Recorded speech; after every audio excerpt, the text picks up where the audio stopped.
ASMR Magical Tools.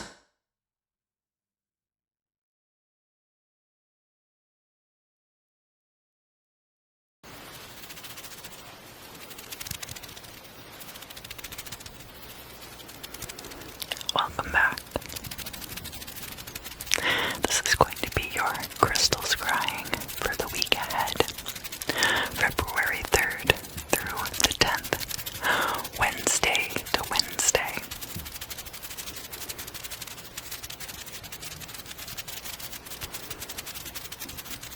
And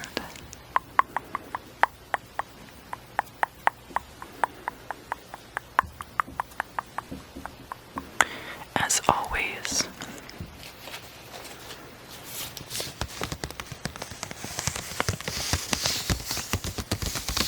we're going to start out with some smoke cleansing and relaxation so that you can go into the scrying in a good mind frame.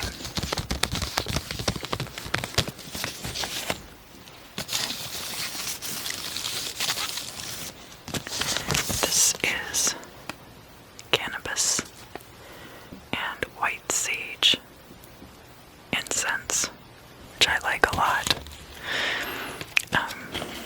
It has good purification qualities.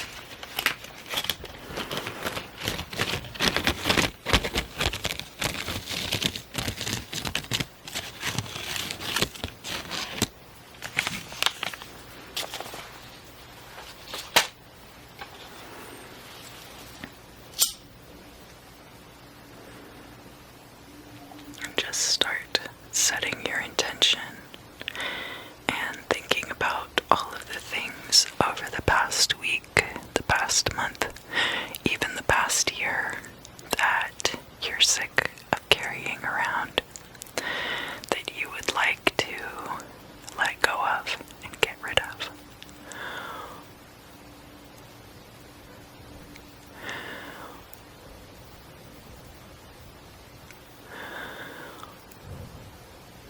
Just let that smoke wash over you and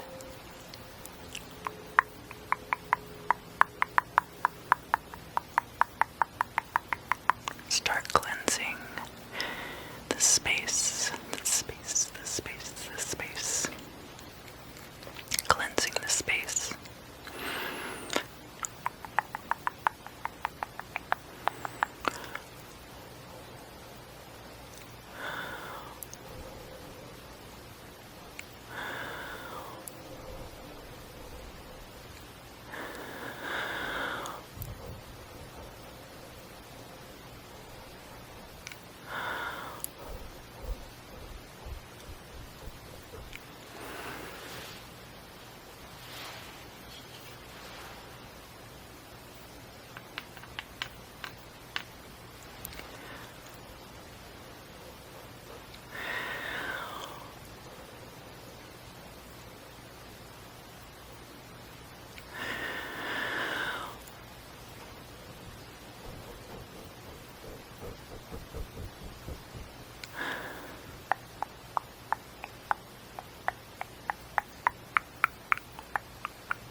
Alright, so I could put this aside.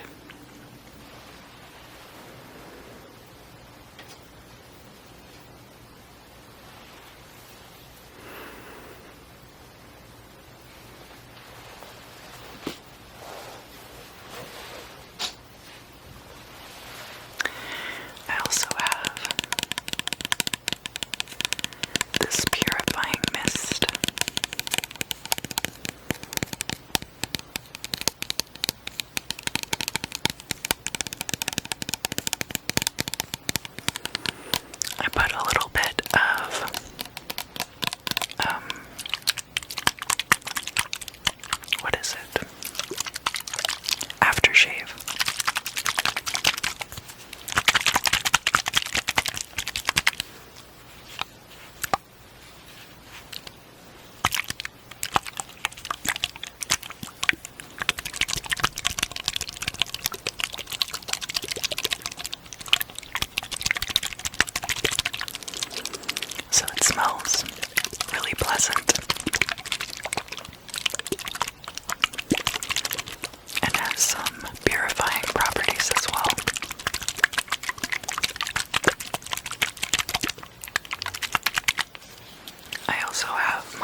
those things out which you no longer desire to have in your life.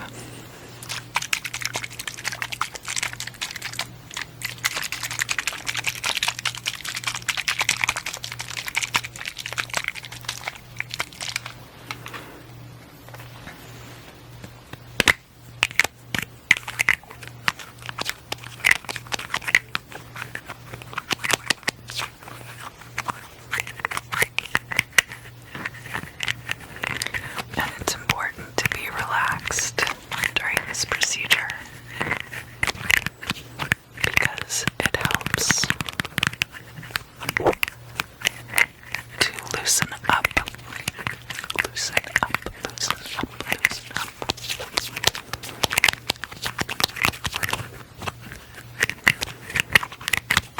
All of the negative vibrations within your auric field so that we can just pluck them right away.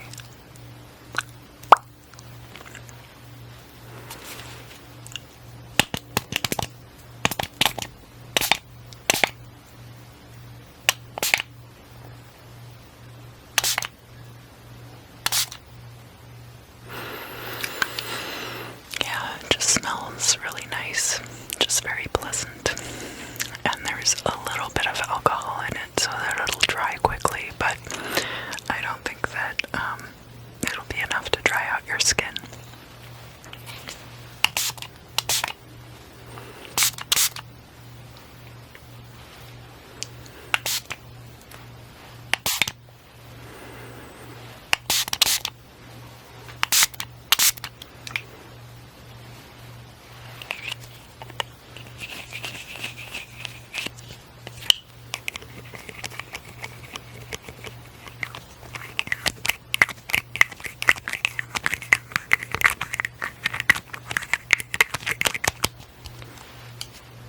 Let me just get out my magnifying glass tweezers and just start plucking.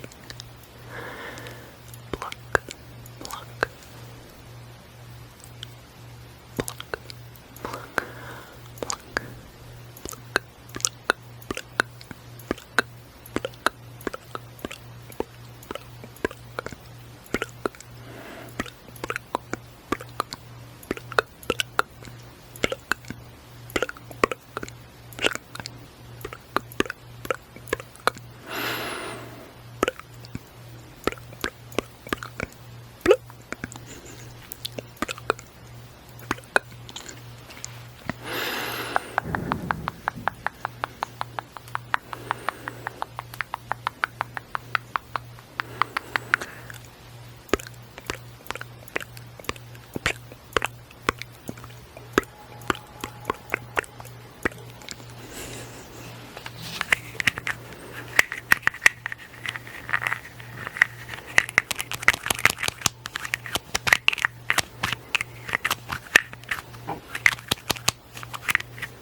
Sorry. I've been having a lot of stomach problems lately. So if I make weird noises, I hope that it won't distract you too much.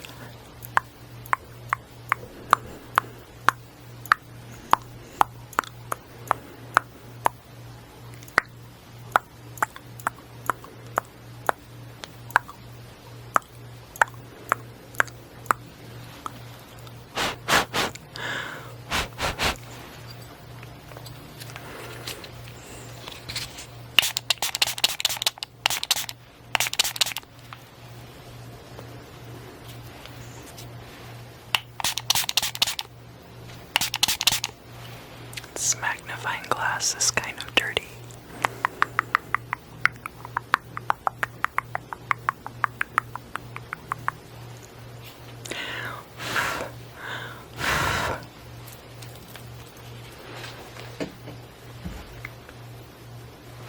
I can probably clean it off with my shirt.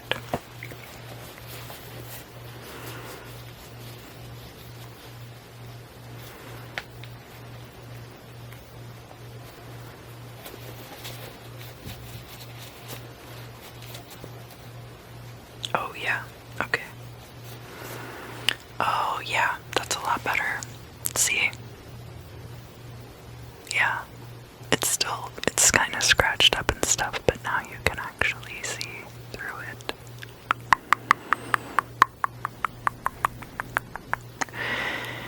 You can use magnifying glasses to start fires because they actually concentrate the light enough down into a little beam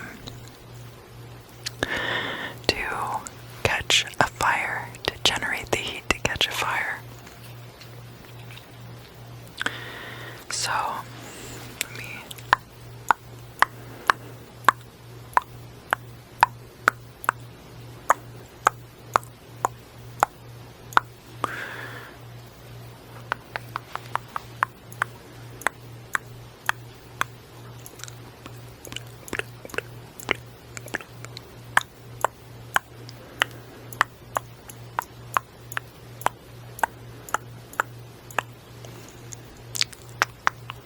just smoothing out your eyebrows.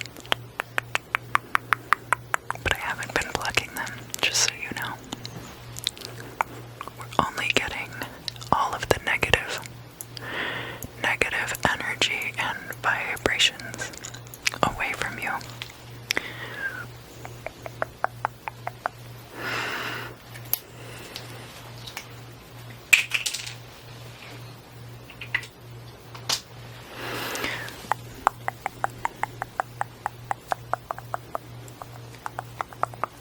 Can kind of fluff everything back up now.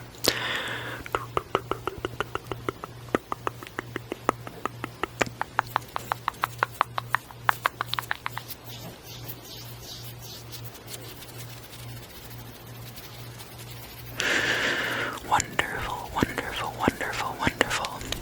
And now, let's do some breathing exercises. Just a few. Just to finally, anything that's stuck deep down inside, right? I want you to inhale.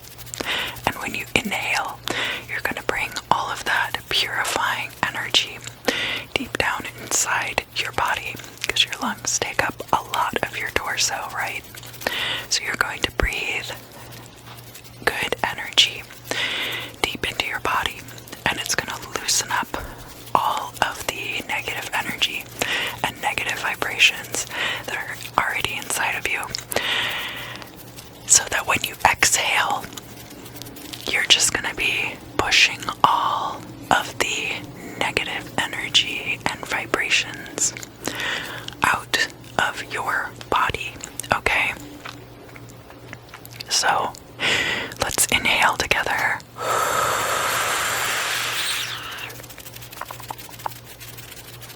And hold. 2, 3, 4, 5, 6, 7. And exhale really slowly, okay?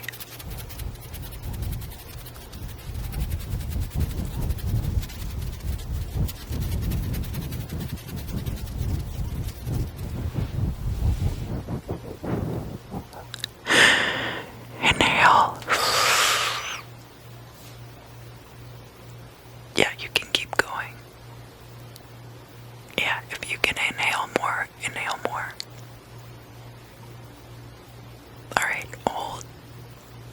2, 3, 4, 5, 6, 7. And exhale.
we just did. So inhale.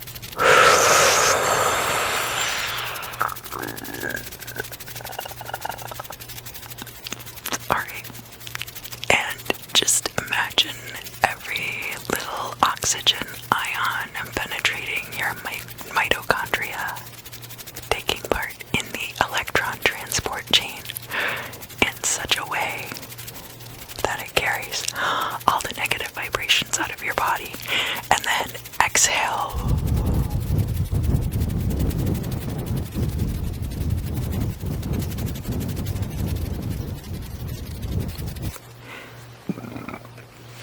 Sorry. And inhale.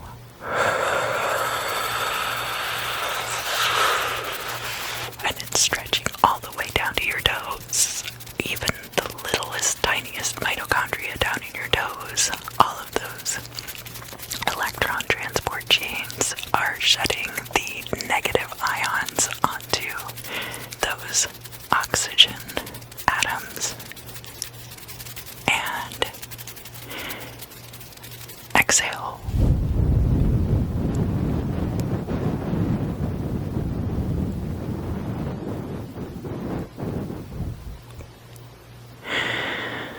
Alright.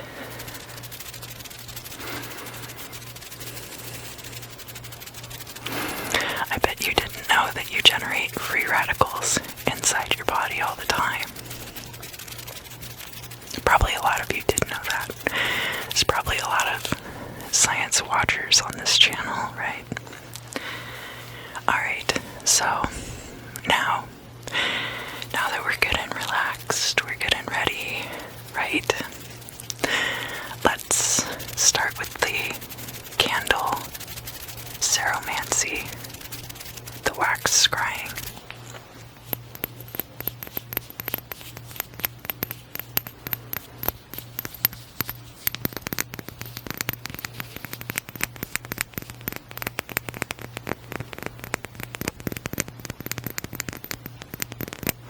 So this one is not the mystery milky liquid that I used before, but it is another mystery liquid from the Bearded Lady Mystic Museum in Burbank. Burbank.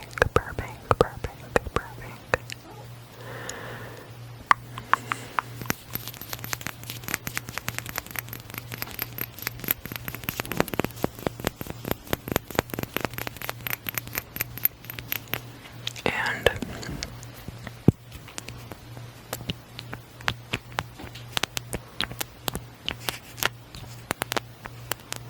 this one has kind of a sticky consistency.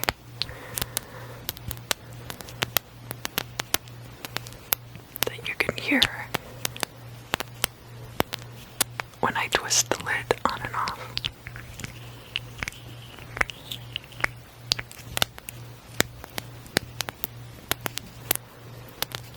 That's not static, that's all coming from the bottle. But listen to how I can make static noises with this vial.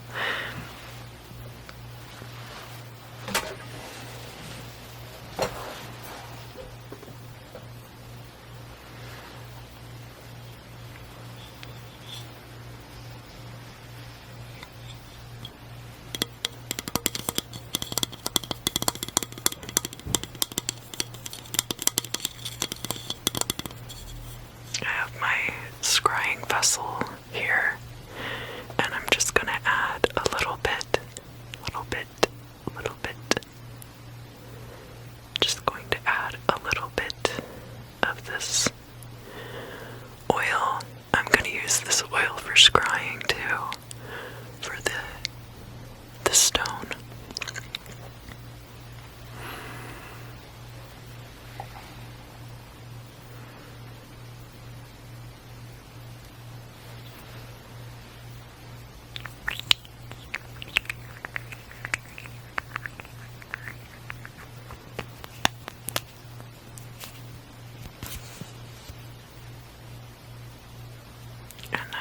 So it's okay if I get it all over my hands.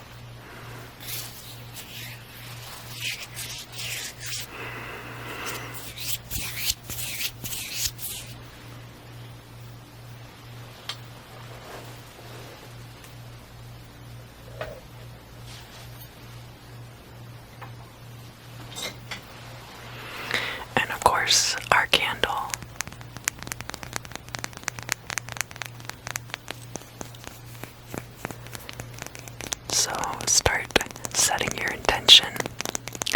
Start thinking about what it is that you would like to know about. And getting that good and solid in your mind.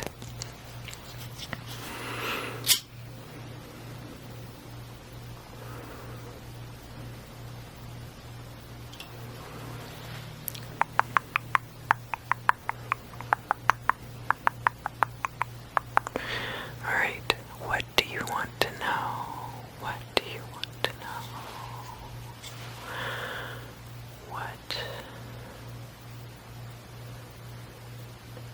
do you want to know? I don't want to get wax all over my recording equipment, so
alright, and I think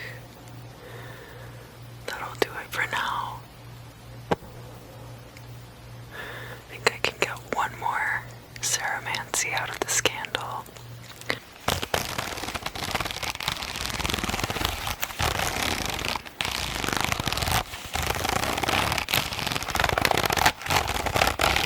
Alright, so let's get into the planetary happenings for the week ahead. Groundhog Day, or Imbolc. Both of them are celebrated on the same day, but they're very different. That's going to be happening on Tuesday, which is the 2nd, just to kind of set the stage for what we have going on here. Wednesday, we have the moon starts out this week in Libra, and then by Wednesday the 10th, the moon is going to be in Aquarius.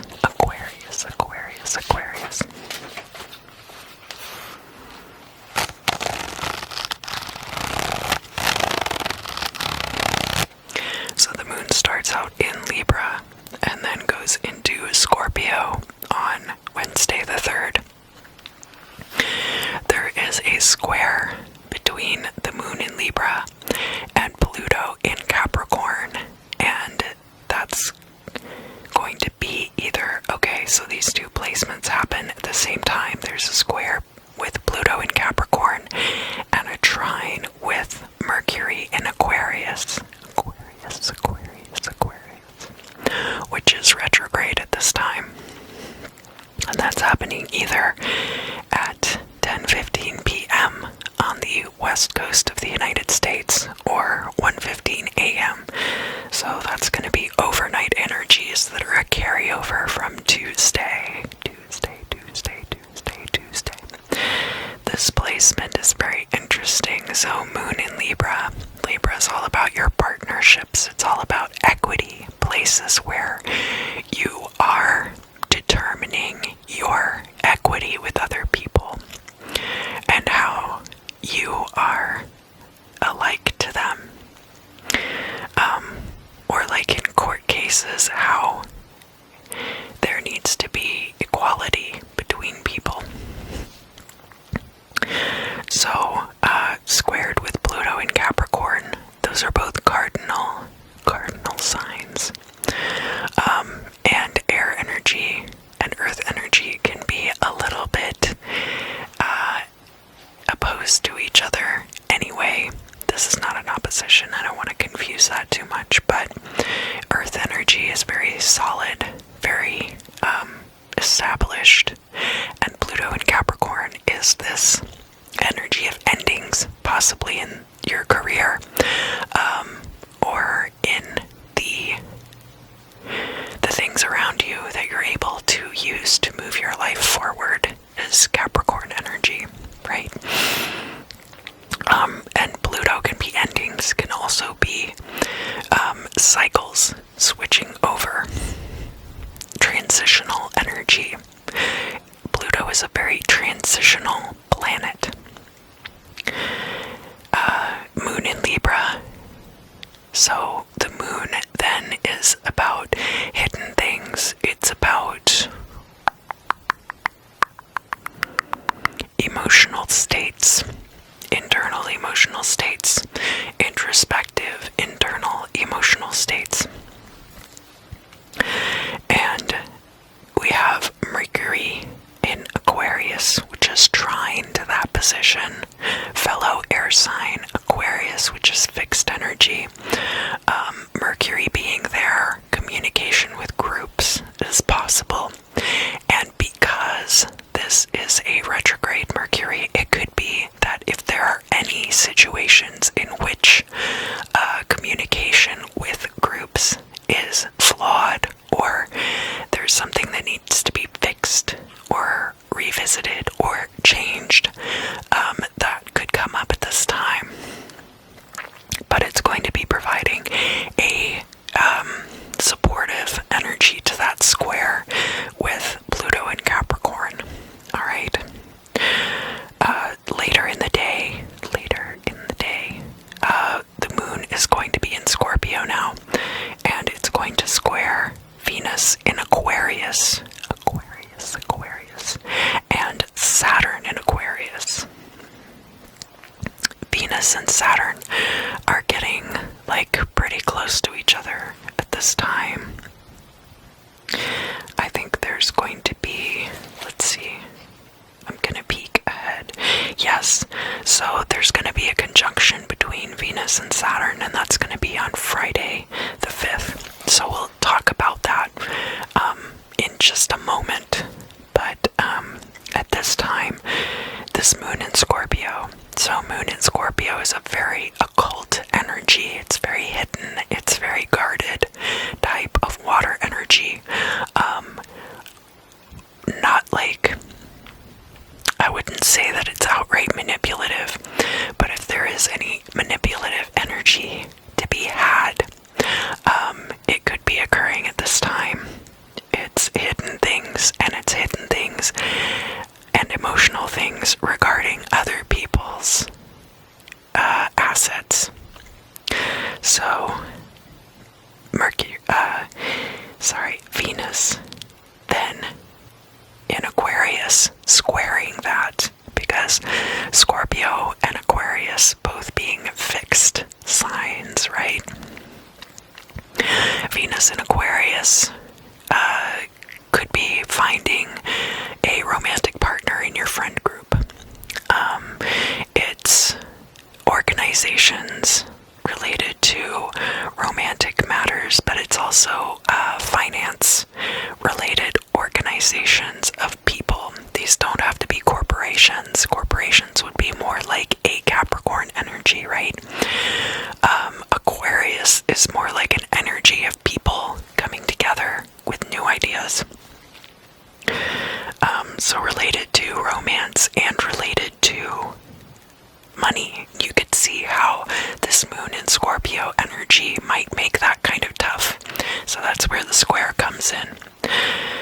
Then later in the afternoon, it's going to square Saturn in Aquarius. Now, Saturn can be a ruler of Aquarius, but that's kind of an antiquated system.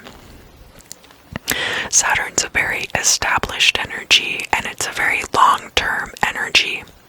So that can help Aquarius energy and temper it in some ways. But it can also make things much more complicated. Because some people might be stuck in their ways with that Saturn energy. And so Moon in Scorpio, again, is going to just make that a little bit more interesting with that square and complicate things even further. There's going to then be a quincunx not too long after that between the moon in Scorpio and Chiron in Aries, so giving you an opportunity to heal the parts of yourself that might be selfishly motivated and related to that moon in Scorpio energy. It might be things coming out where you either recognize that about yourself or recognize that in other people, right? And then there's going to be an opposition between the moon in Scorpio and Uranus in Taurus. So again, moon in Scorpio, how can I use other people's resources without them finding out about it? Uranus in Taurus being like, how can we who have jurisdiction over this particular batch of resources, how can we best put that to use? So of course that's going to be oppositional, kind of things at odds with each other. But that's going to be like later in the evening around 6 p.m. or around 9 p.m. Thursday the 4th. This is the 4th quarter of the moon, and it is going to be moon in Scorpio still. Moon is going to square Mercury either today or Friday. That's going to be very late at night. Until the void of course moon on Friday, there's going to be a good opportunity to review and finish up ongoing projects. So we'll get to that in a moment. First thing in the morning, literally, there's going to be a square between the moon in Scorpio and Jupiter in Aquarius. So we kind of have this cycle going right now where we've got Venus and then Saturn. Venus and then Saturn and then Jupiter coming through a little bit after, right? Now, Venus and Jupiter are very good for finance. Very good. Very good. Saturn, of course, being this establishing energy. So you could look at it too, like this finance energy starts coming in with Venus. Things are established, and then you're allowed to expand wealth with Jupiter because these things have been established. But this could also be, with Saturn, a period where there has to be a lot of hashing out of details that takes a long time because, again, it's Saturn and Aquarius. You're dealing with groups of people, new ideas, and there's a slowing down of that energy going on. So this square between Moon in Scorpio and Jupiter in Aquarius, wealth and expansion as it relates to groups and new ideas, but then people wanting to use other people's resources for their own benefit, and maybe there being hidden motivations or emotions around that. So that can make that a little bit more difficult. There is then an opposition between the moon in Scorpio and Mars in Taurus. So this Mars in Taurus energy, Mars is all about me, my comfort, my stability. be a very aggressive energy. So, again, that being in opposition, it could cause quite a bit of tension. Anything that is that self-directed, it's a very self-directed energy. So it's difficult to reconcile that in the context of society if you're that self-directed. We've got a square between the moon in Scorpio and the sun in Aquarius. Aquarius. That's occurring around 9:30 or 12:30. And that just depends again on your time zone. And again, I give my time zones for the United States because it's where I'm living. So the sun in Aquarius, again, being about groups and being about new ideas that are percolating among those groups. So that square is going to create some tension there. There is going to be a trine between the moon in Scorpio and Neptune in Pisces. That's going to be in the middle of the afternoon or the early evening hours. Neptune in Pisces has to do with your intuition, okay? And so when you're looking at this moon in Scorpio energy and the Neptune in Pisces energy, Scorpio can also have to do with transitions between endings and beginnings. I hope that's not too loud when I rattle these. Doesn't seem to pick up in the headphones too bad, but it's hard for me to tell sometimes. Sometimes stuff sounds really loud right in front of me, and then I listen back and it's not that bad, so we'll see. And then, of course, that square that we were talking about with Mercury in Aquarius and being retrograde, that's going to start the opportune period. So then the moon goes void, of course, at around 1:20 in the morning or 4:20 in the morning. Blaze it. If you're up at 4:20 in the morning blazing it, commend you on that. So that's going to be a period that is about, it's about 3 hours that you'll get in the very wee hours of the morning to review and finish up ongoing projects. And they say that because, of course, Mercury is retrograde at this time, so a lot of the things that you're going to want to focus on during this period are things that you already have going on, and not like try to start new projects. It's not that it's impossible, it's just that it's going to be much more difficult than working on things that you already have going on. And this Mercury in Aquarius, again, communication with groups of people about brand new ideas, fresh ideas, short distance travel, possibly also possible,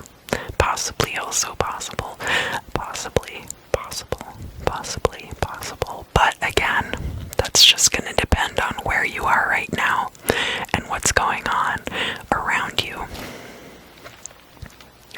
And that moon in Scorpio, so squares are not always like bad. Some people just look at squares and they're like, ew, tension. But if you're comfortable and there's nothing going on around you, then nothing needs to be changed, right? In order to have change, you have to have some tension, and sometimes things aren't quite to the point where you feel like you need to change them. But once you kind of reach that tipping point, then you're able to move forward in a positive direction. So we already talked about the moon going void, of course, on Friday morning. And what else is happening at that time is a sextile between the moon in Scorpio and Pluto in Capricorn, right? So Pluto and Scorpio are good pals.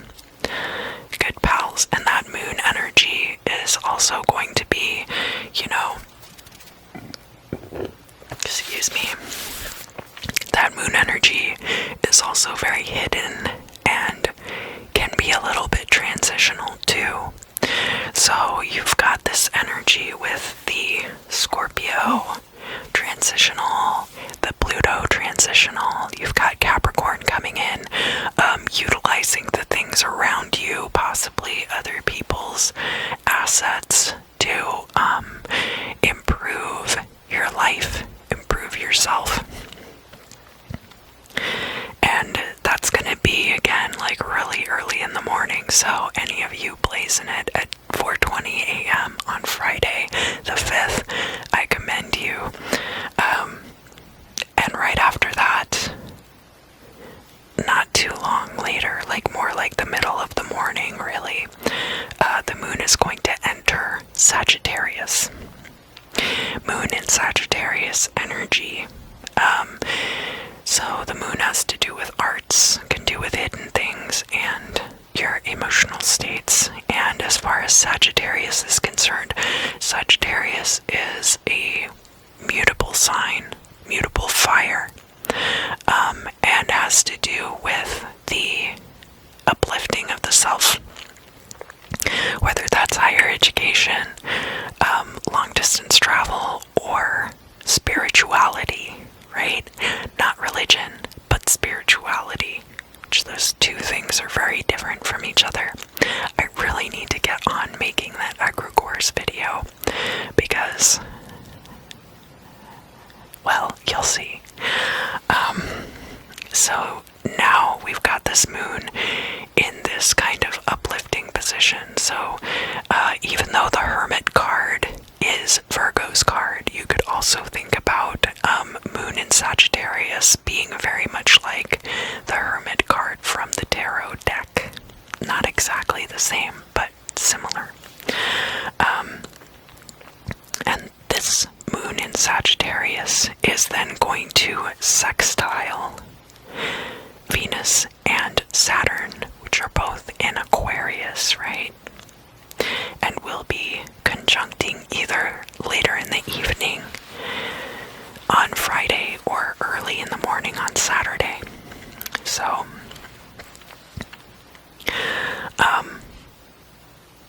Venus in Aquarius, again, we've got that energy of possibly finance or romance as it relates to groups of people and new ideas. And then Saturn coming in and kind of solidifying that, bringing in concretion, but also bringing in slowing down of things. So then it slowing down, and then when Jupiter comes through, it's going to pick back up again. And that sextile with Jupiter in Aquarius is not going to be until Saturday the 6th in the morning. Pretty early in the morning, but not in the same time frame, really. It's going to be about 12 hours later. Whereas Venus and Saturn are creating this sextile placement pretty close together. So there's kind of like this new idea, and then right away people start kind of throwing in the what ifs and the buts. And then much later, once everything's hashed out, then it'll be different. These sextiles are going to occur around 7 or 10 p.m. So that's kind of late in the evening. A lot of the placements we're looking at here on the 5th are going to be later in the day. Right after that, we're going to have a trine between the moon in Sagittarius and Chiron in Aries. So again, another chance to iron out any of these things, anything brought on by selfishness that might be blocking situations of bringing spiritual matters to light, or hashing out your emotions about your college career or anything similar to that. And then there's going to be a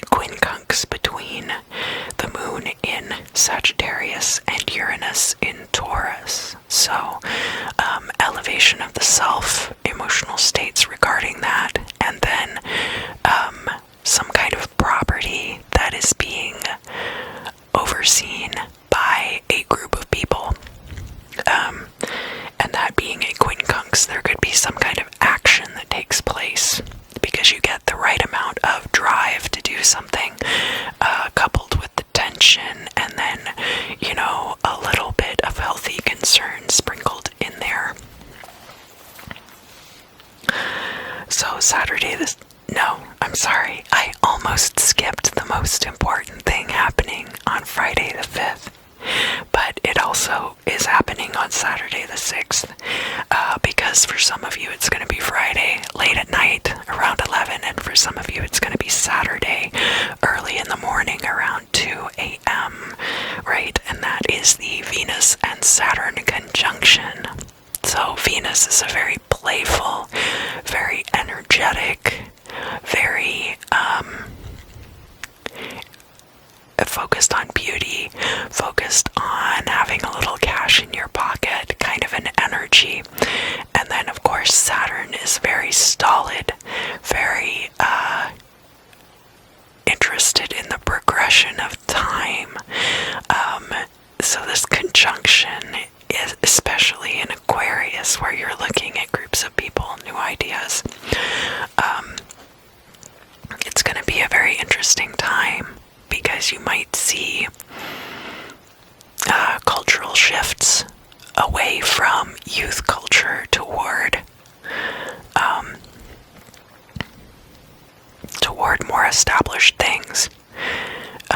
All of a sudden, everybody's got a Pink Floyd Animals t-shirt. Have they ever even heard that album? You know, you've got a guy riding down the road in his Pink Floyd Animals t-shirt, and maybe he has like a Blue Lives Matter sticker on the back of his truck. You know, people may be playing around with things that are old enough that most people have forgotten what's going on there. So it could be interesting to see how that plays out.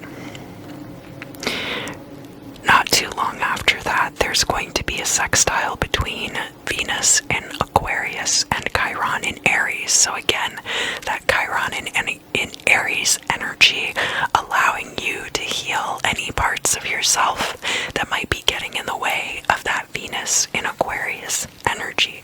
And it'll be good that that follows up that conjunction. It'll get that energy moving again. So then we have the sextile between Moon in Sagittarius and Jupiter in Aquarius. So any of the things that were brought up when there were sextiles between Moon in Sagittarius and Venus and Saturn in Aquarius the previous day, with Jupiter in Aquarius then sextiling that Moon in Sagittarius, you're going to see the wealth and expansion aspects of that situation coming through and playing out. There's now a quincunx between Moon in Sagittarius and Mars in Taurus on Saturday.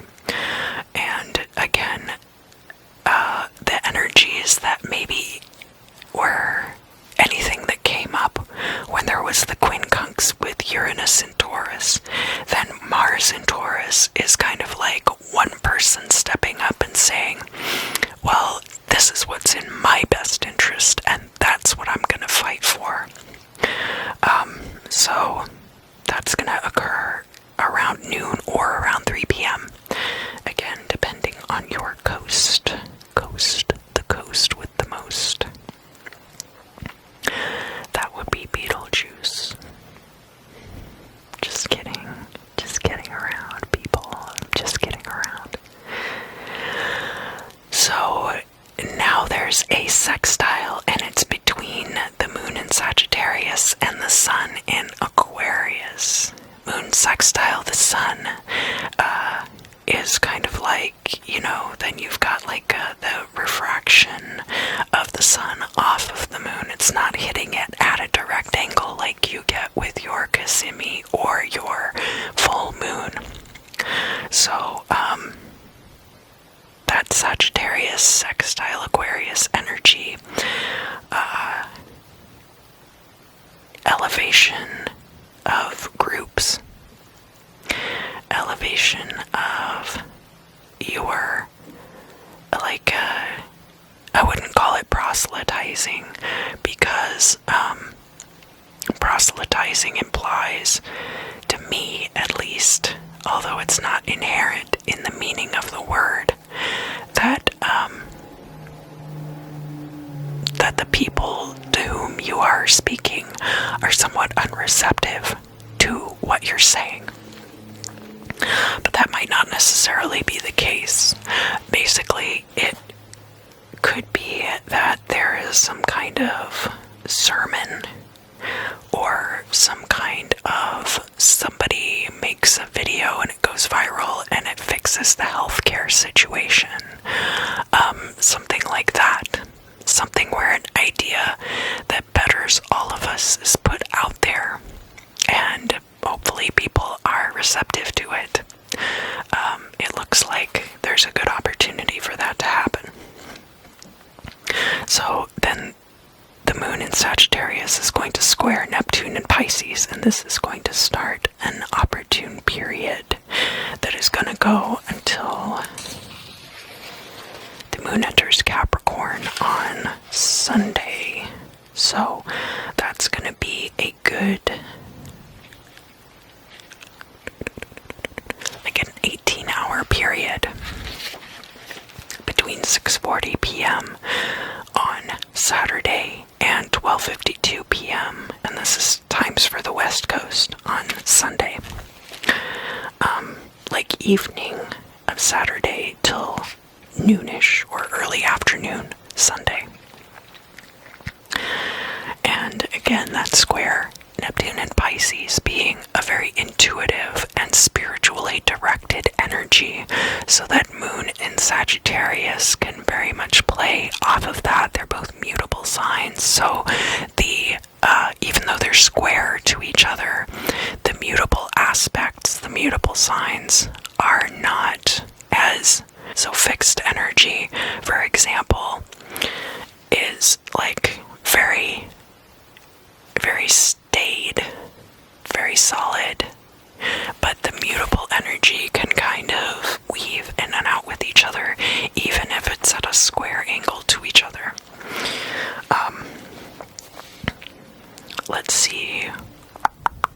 Okay, so now we're to like the middle of the evening, kind of night period, and there's going to be a square between Venus in Aquarius and Uranus in Taurus. So with Venus, now we have like money involved. We've got romantic feelings for our friends and others going on, and as far as joint assets looked over by a group of people, there could be things about that cause tension, for sure.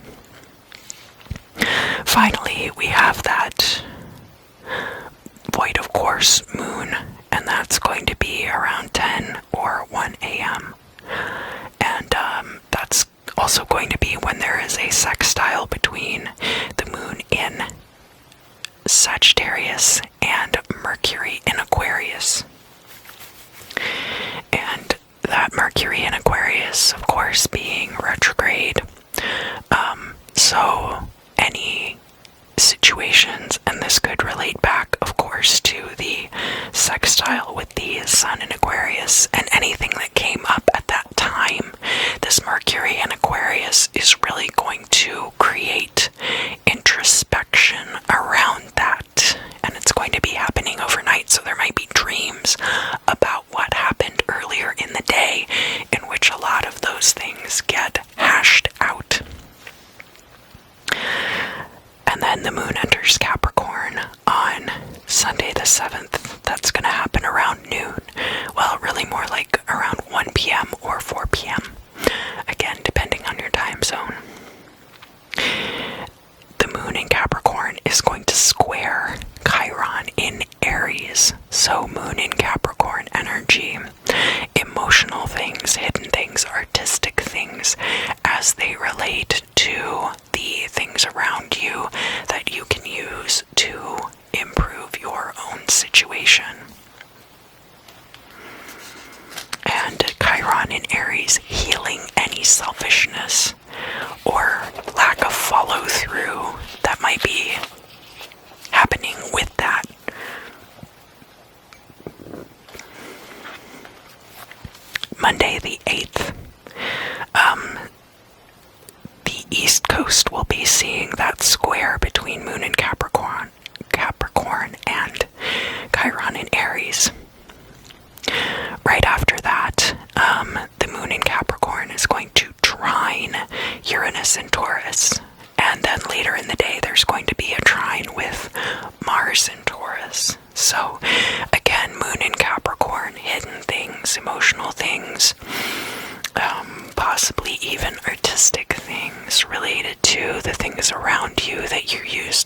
improve your position.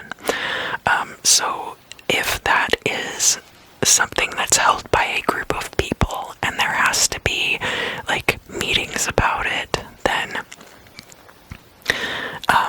so Uranus energy, Uranus is also an iconoclast. So in addition to it being something looked over by a group of people, it could also be a new way of, or a way of acquiring security in your life that flies in the face of convention. So that would be a good kind of trine energy for that moon in Capricorn placement. And then when the Mars in Taurus energy comes through, what is the right way for me to get that security? In between those two placements, we have the Sun and Mercury retrograde being conjunct in Aquarius. So anything that's come up during the Mercury retrograde, and the Mercury is going to be true Kasimi at this time. So it's really going to amplify that. Anything that needs to be corrected absolutely is going to come to light because the sun is shining right on it. And then finally, the overnight energy is Moon in Capricorn, sextile Neptune in Pisces, and that is going to bring in that intuition and that communion with your higher power to really tap into the potential of that Moon in Capricorn placement. Hidden things about ways to use the resources around you coming to light because of divine intervention, possibly. Tuesday the 9th, there's going to be a sextile between Saturn in Aquarius and Chiron in Aries. So again, all of these slowed down energies as it comes to innovations.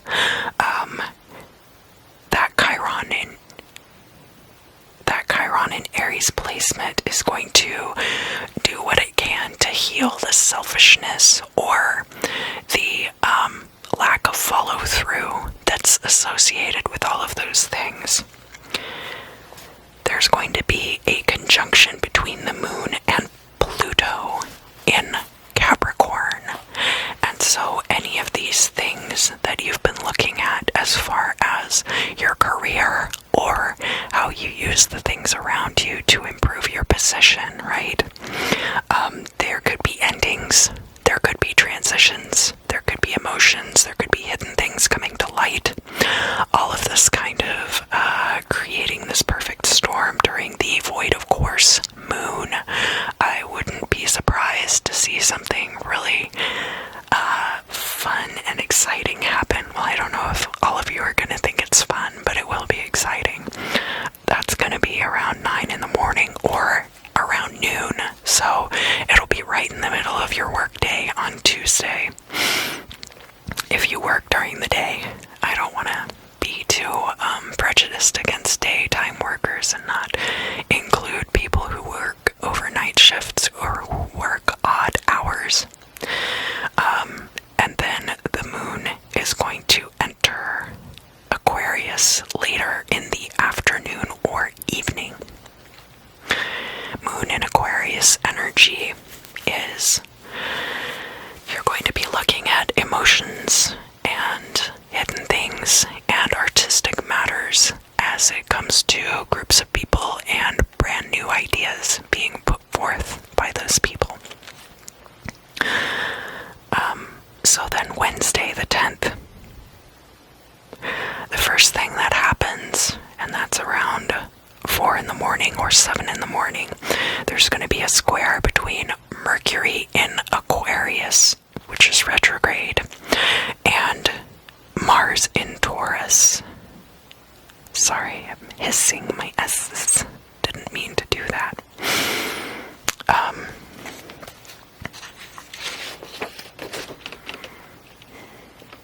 I'm looking to see here.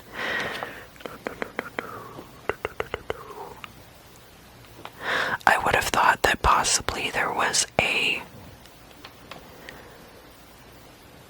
placement between Mercury in Aquarius and Uranus in Taurus.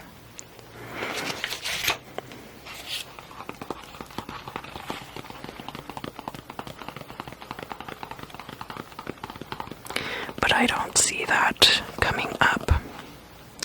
So what that means is this Mercury in Aquarius, especially in retrograde, we're talking about communication within groups of people, between groups of people, and that being tested, all of those connections being tested. And that Mars in Taurus energy, again, how can I gain more stability in my life? What is the right way for me to do that? So, when you get a very self-directed energy like Mars, and then you've got a very people-oriented energy like Aquarius, there's definitely going to be some tension there. And of course, the square being between two fixed signs of Aquarius and Taurus.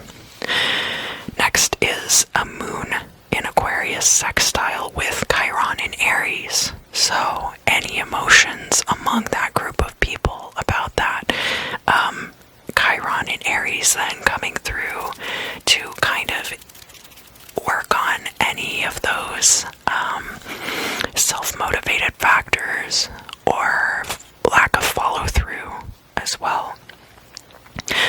There's going to be conjunctions then all day between the moon in Aquarius and all of the planets that are in Aquarius right now. So there's also going to be in the midst of that, and I'll talk about this first, and then we'll talk about all the conjunctions together. There's going to be a square between Moon in Aquarius and Uranus in Taurus. So whatever was going on with that Mercury in Aquarius square with Mars in Taurus, that being like really early in the morning, then, you know, all of these placements happen pretty early in the day, so it's only going to be about a couple hours later that Moon in Aquarius is going to square Uranus in Taurus, and that could very easily kind of work out a lot of those energies that came up with the Mercury in Aquarius square. So we've got all these conjunctions on Wednesday, and then that's going to close out all of our placements for Wednesday. The new moon is going to be on Thursday the 11th, so that's something to be thinking about in your life. Moon in Aquarius energy, hidden things, emotional things, possibly artistic things, as it has to do with groups of people, new ideas. Saturn in Aquarius, so Saturn slowing everything down, really bringing in that concretion. We've got Venus then coming through, which is going to be about finance and possibly romance. Finance and romance, what's not to love? Jupiter in Aquarius then bringing that expansion of wealth possibly. And finally, Mercury in Aquarius being retrograde. Everything is going to get super hashed out. And that energy actually is occurring around 11 p.m. or 2 a.m. So that's going to be an overnight energy, bringing us from Wednesday into Thursday. Aries, Aries, Aries, Aries, Aries, Aries. Let's get started with your crystal scrying. This week I'm going to be using this bloodstone.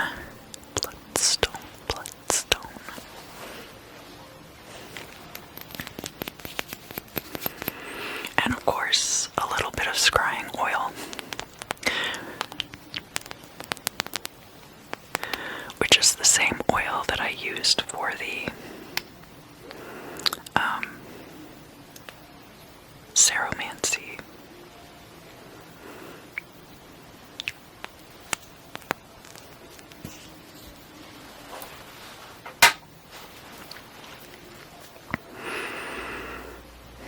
Chicken.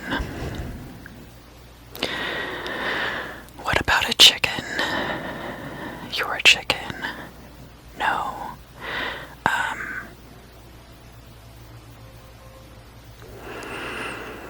Like a hen house. A rooster.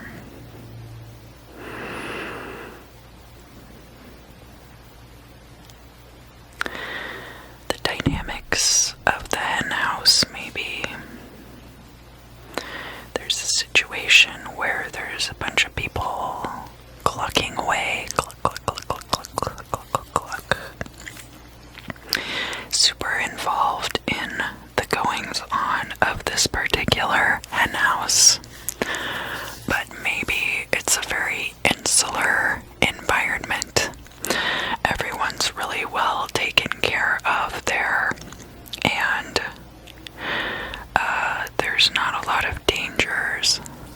There are natural predators, but they're kept far away by the chicken wire. Everybody gets fed. Everybody gets lots of food whenever they need it. You do your work, and then they take the work away, or you lay the eggs and then they take the eggs away. That could be an environment that some of you Aries are dealing with this week. That you're kind of in this bubble. This could be an allegory for working from home too. But it could be a situation where a group of you have gotten together and are telecommuting,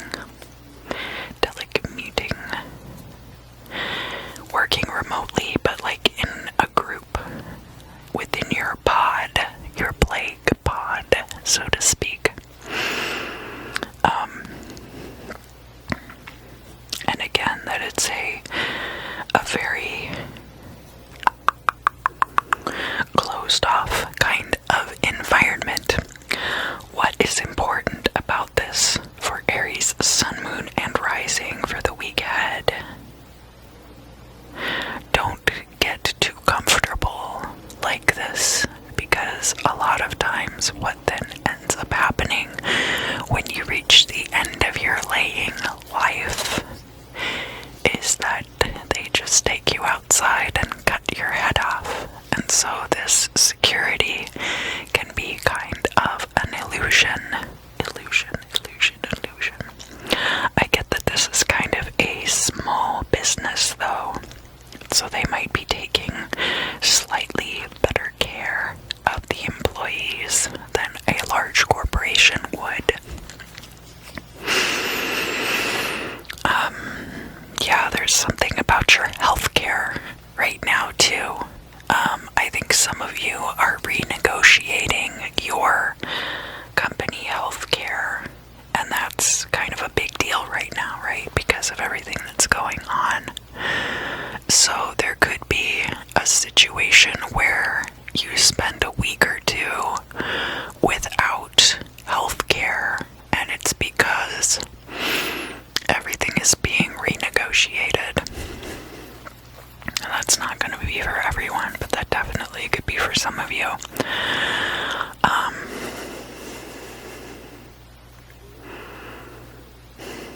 Some of you could be experiencing fox in the hen house, where somebody comes in from the outside and starts causing problems or eating your coworkers.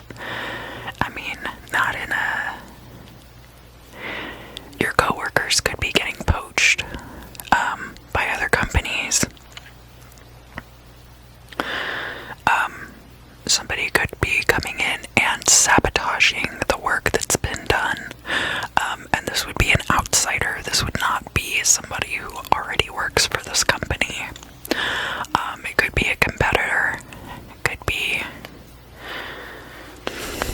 But it's not like... there's not serious espionage going on to where you have like a sleeper cell among you. It would be somebody coming in from the outside. It could be a cyber attack on your networks. I know for a while,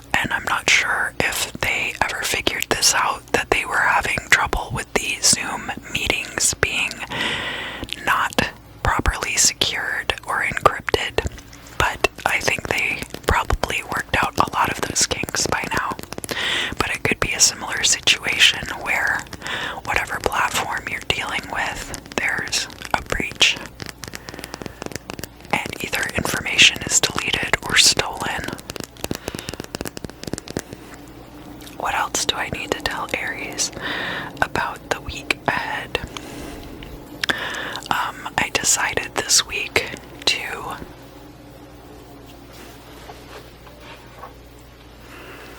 take my closing thoughts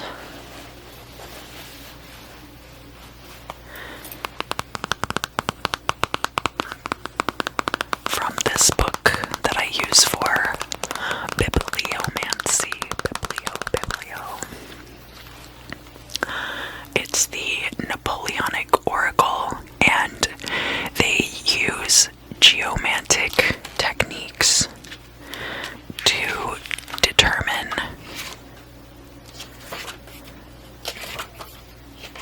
how to use the oracle. Like you look it up by geomantic information. See, here they have where you like make the lines, and I'll make a video about geomancy at some point. But I don't use it that way. I just flip to the page and then I look at the answer. So Aries, think about your question that you want the answer to. Think about the question, the question, the question, the question, the question.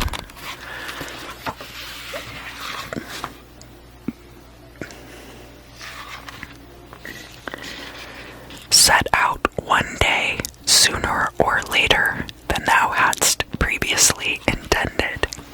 So basically what that means is whatever day that you had decided to do something, don't do it on that day. Either do it one day before or one day after. And again, the general ephemera is at the beginning of the video, and I put the timestamps always in the description. So if you would like to check the day that would be best, you can do that.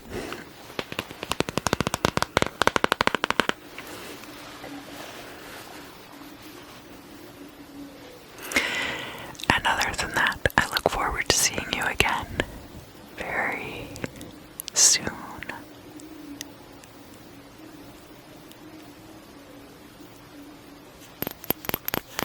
Hello, Taurus, Taurus, Taurus, Taurus, Taurus, Taurus.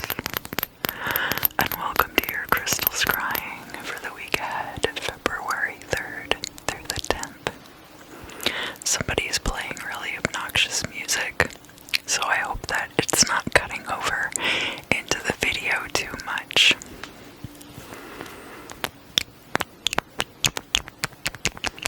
I have my scrying oil here. It's the same oil that I used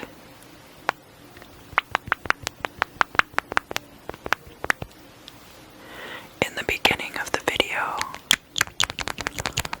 for the ceromancy.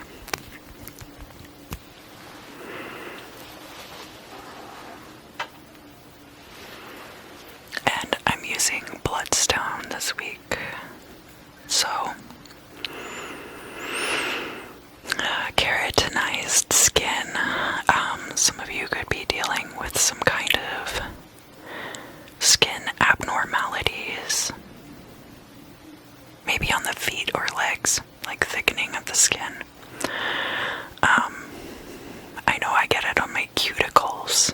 Cuticles. They say that it is a biotin deficiency marker, but I've taken biotin supplements and tried to get more biotin, and have had periods in my life where I ate a lot of meat, and none of that seemed to really help me, so it might be a metabolic dysfunction or something. Anyway, I'm not giving you medical advice. I'm not qualified. But what is the deal? Oh, you gotta get a thick skin. Okay.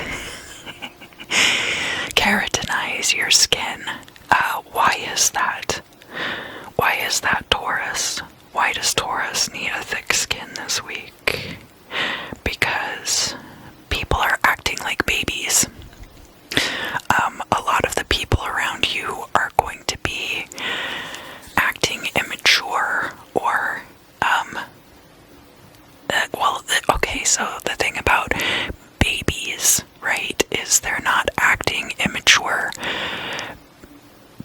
things because they're immature, they're acting immature because they're babies, they don't know any better.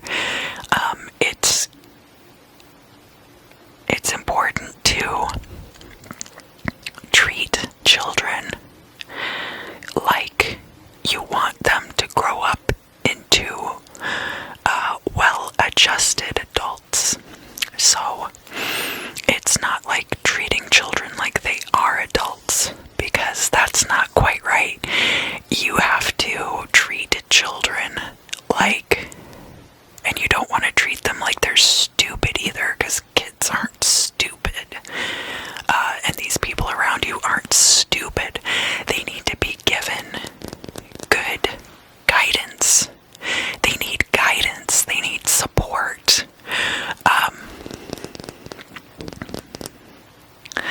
And there are going to be times where it's not just that this is going to test your patience, it's also that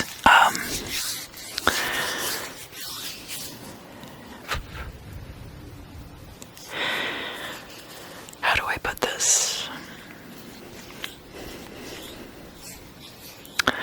They're like spoiled children. They're going to be saying things to you that come off as being unkind.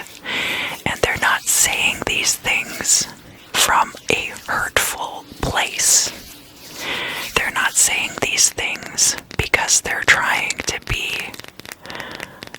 damaging to you, but it's gonna, if you don't have a thick skin about it and don't realize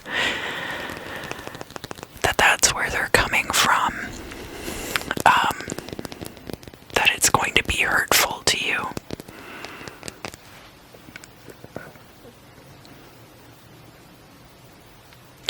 And these people don't have ill intentions for you. They don't have any intentions whatsoever, not for themselves, not for you, not for others. Somebody's coming from, it's not a lower vibrational place either. It's like when I equate a lot of things to the tarot. Sorry, I have a lot of stomach problems lately, so I hope that you'll forgive the noises that come out of my mouth sometimes. If you're looking at the tarot, the major arcana, you start out with the Fool. A lot of times that card does have a baby on it, and it is representative of going into the world without a lot of preconceived notions. This person hasn't had enough experience of their own to really figure out. They only know discomfort. They know feelings of love. They know silly things. They know to laugh at things that they find funny. Sometimes the things they find funny might not make a lot of sense. Or they might laugh at inappropriate things. Not just inappropriate jokes, but like see something and think it's funny. And I mean, we all do this. I do this. But I'm giving you kind of like these characteristics so that you'll understand why it's not that this person they don't have ill intentions. They just don't have any intentions because they are a baby and they need to be taken care of. And they might end up saying things or doing things that hurt your feelings. And that's why this week, Taurus, it's important for you to have a thick skin. Keratinize your skin.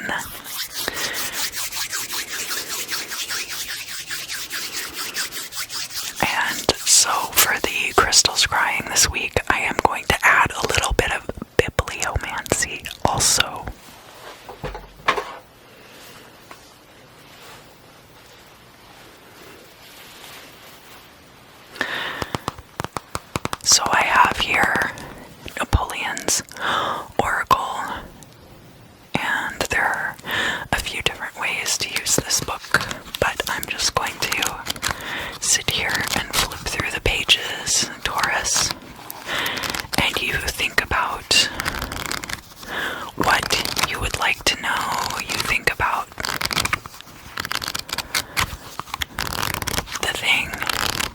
is your heart's desire this week?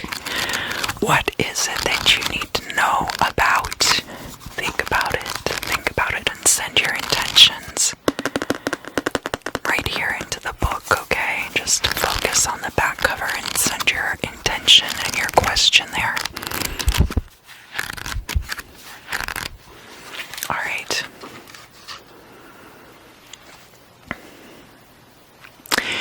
In another country, fortune will shower her favor on thee.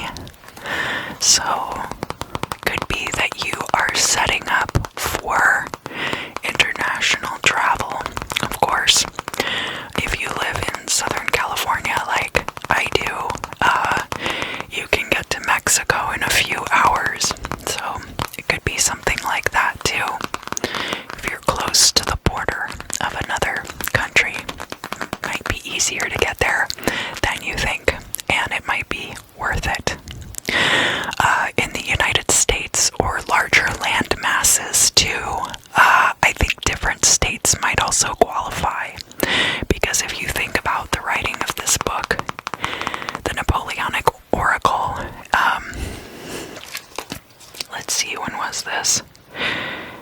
It was first published in 1835, right? So, at that time, the United States was nowhere near the size that it is now, as far as the parts of it that had been taken over by Europeans, and the way that our government is established today. So, this might also be about traveling to a different state. And that's all I have for you this week, Taurus. I hope you have a great week ahead, and I look forward to seeing you again very soon.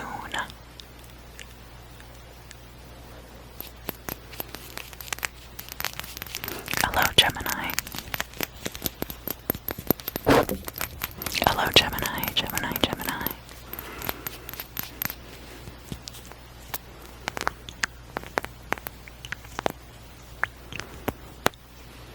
And I hope that you are having a good week.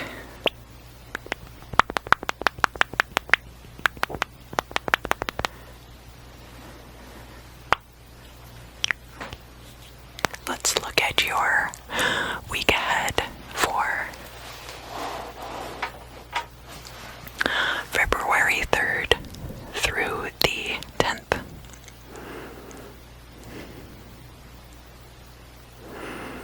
Alimony. Some of you could be getting hit up for alimony. Some of you might have loose ends from past relationships that are going to be getting revisited and tied up this week. So not just alimony, but the residue from past relationships, whether that's child support or returning someone else's possessions.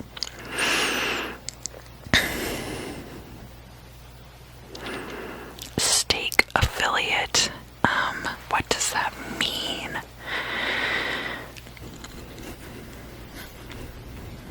Somebody maybe was working at an Outback steakhouse and they made manager or something, and somebody finds out about it, and they're like, well, now that you have a higher paying job, maybe you can afford to pay back the money that you owe me, or you can afford to take care of this for me, or you can afford to take care of that for me, and you should do it because we used to date.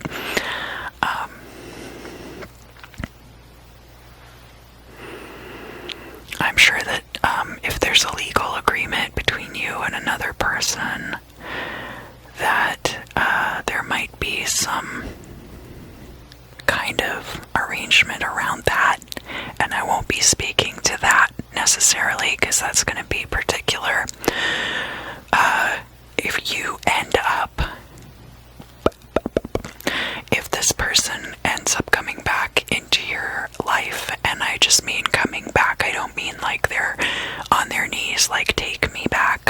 just mean like maybe they hit you up or something and they're like, hey, we used to date like a few years ago and I just found out that I need this blood work done, and I heard that you're in like a way better position financially, and I was wondering if you could help me out. I don't think that you owe this person anything, so hopefully they're not going to approach you like that, but you might decide to do this out of the kindness of your heart. I can see that this person at one time did mean a lot to you. And it could also be that you haven't spoken to each other in quite a while. Now, I don't get the sense that this is the kind of person who goes around hitting up other people for money on a regular basis. That is possible, but I think that this might be, they might have asked you for money, but that they don't. This might be like the first time that they've ever asked you for money before. And it's because of a particular situation that's come up in their life.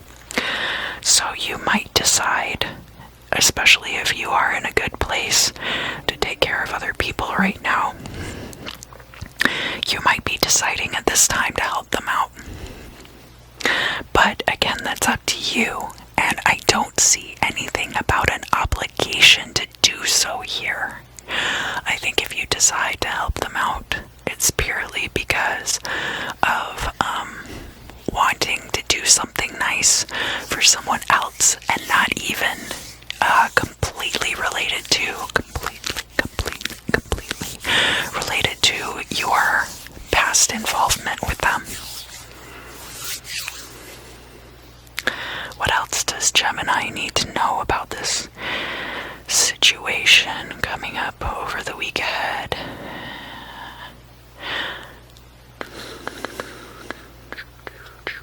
Somebody, it might be a car insurance thing.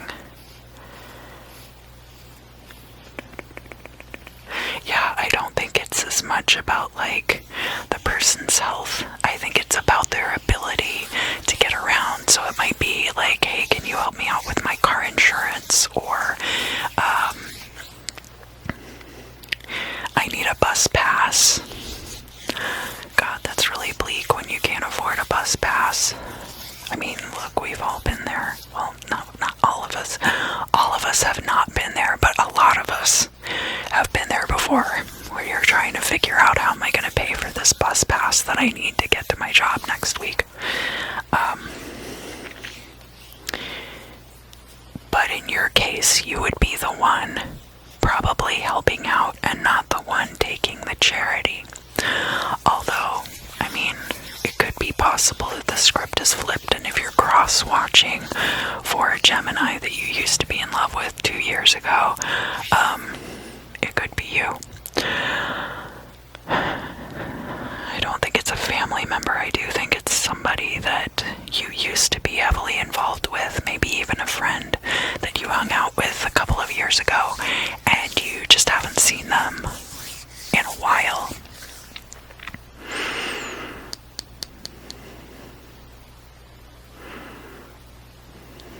Support, yeah. Like, I'm getting a feeling of support. Is there anything else that I need to tell Gemini for the week ahead? The 3rd through the 10th, Gemini, Sun, Moon, and Rising. Okay, so that's it for the crystal scrying part. But this week, and probably moving forward, I'm going to be pulling bibliomancy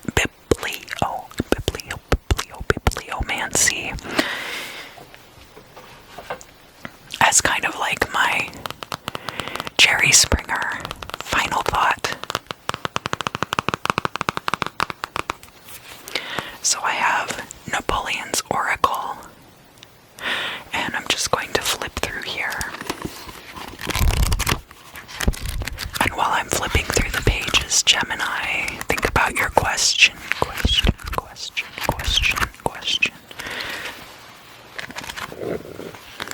Whatever it is that you would like to have answered.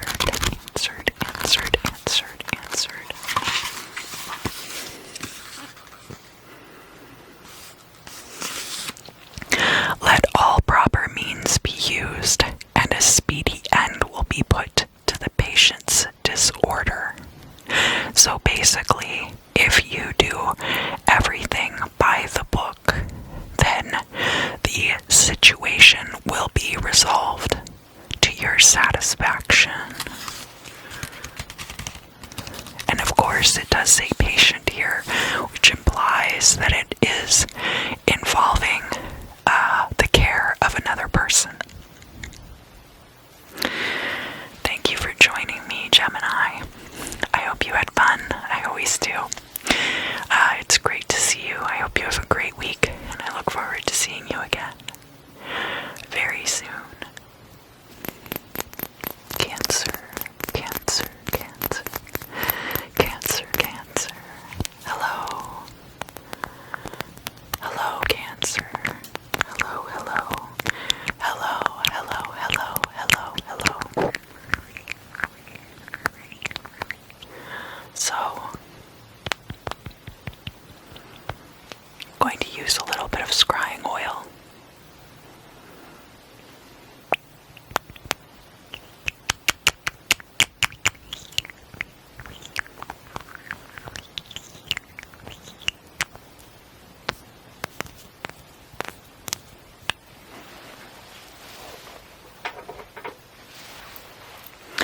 And I have a bloodstone this week that I'll be using for the scrying.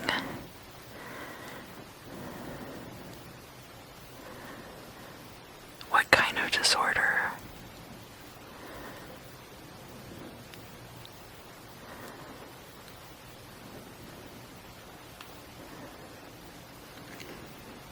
Ivermectin. Kind of. Some of you could be intolerant to medication this week. I think ivermectin is a type of ointment. Maybe. I could be wrong. I don't have my phone over here to look things up.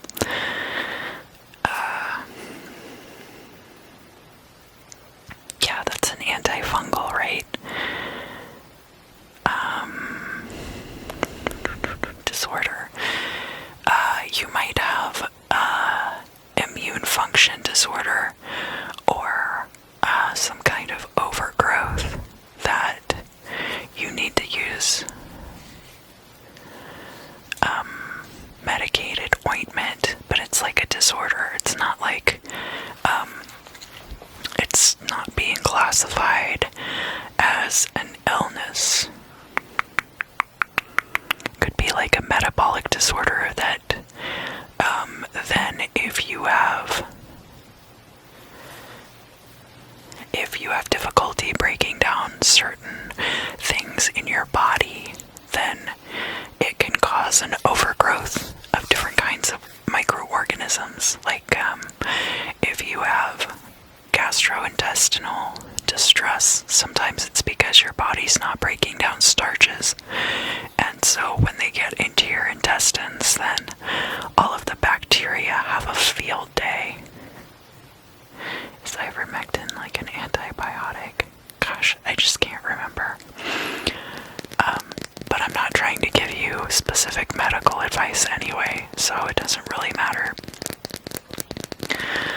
But you might be experiencing symptoms of a disorder this week.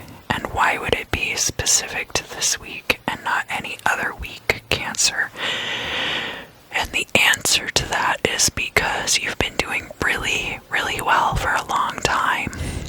And a situation comes up, like they just reopened outdoor dining in a lot of parts of Los Angeles. Or California did, and then I don't know if Los Angeles is open yet or not, but it might be something where you're like, oh, I'm gonna go out to eat, and you eat something that kind of throws you off balance. It could be like a pint of ice cream. It could be like,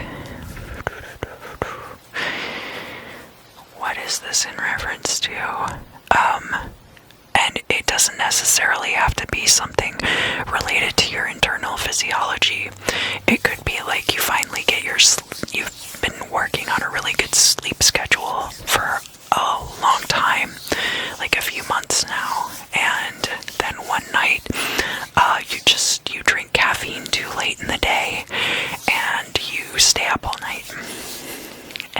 like, oh geez, you know, I had been doing so great, and then I have this huge backslide, and it ruins my life. And it's not like that, Cancer.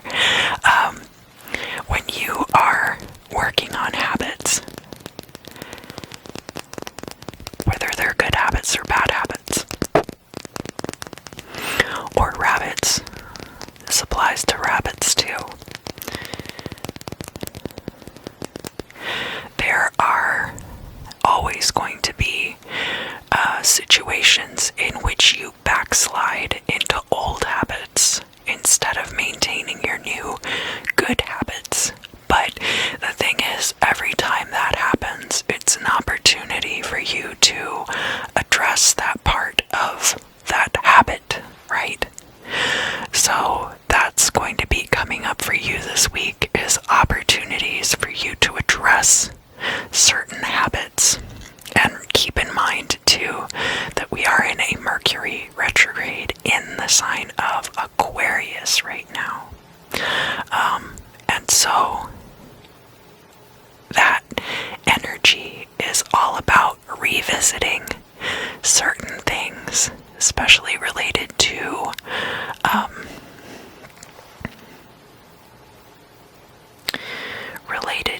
communication, related to short distance travel, which can include the way that you run your errands also, and areas that are like all around your living spaces. And of course, Cancer energy is very involved in the living spaces, and then Mercury energy is talking about everything that is surrounding your living space. So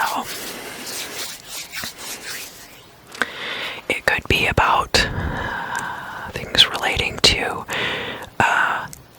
around the living space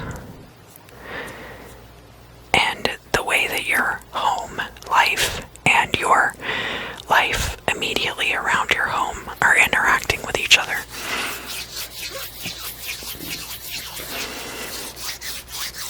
Like maybe you live in a not so great part of town, and you have regular black market activity happening outside your house, and it is bringing crime into your neighborhood. That's the kind of thing that might be happening too. So it could be your microcosm, it could be your macrocosm, but especially with that Mercury retrograde energy, I feel like this week you, Cancer in particular, are going to be dealing with old habits cropping back up in the face of having gotten complacent with your new habits.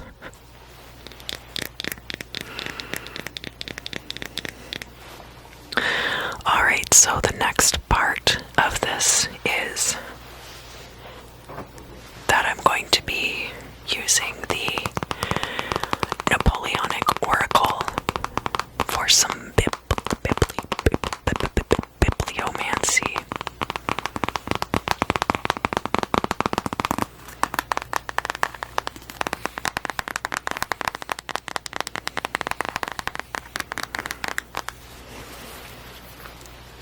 So while I am flipping through this book, Cancer, you think about your question. Think about the question, and then think about what you'd like to know for this week. And just focus on the red cover of the book right here. Send your question right here to the Sphinx, to the Sphinxes, to Mayet. That could be Aset, or it could be Mayet.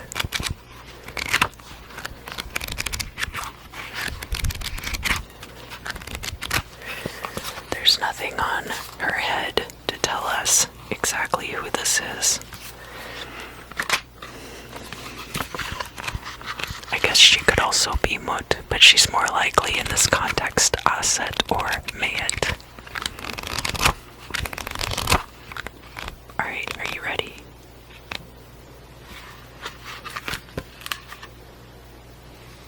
What page? Oh, 56. Okay. 56, and then toward the bottom. Yeah.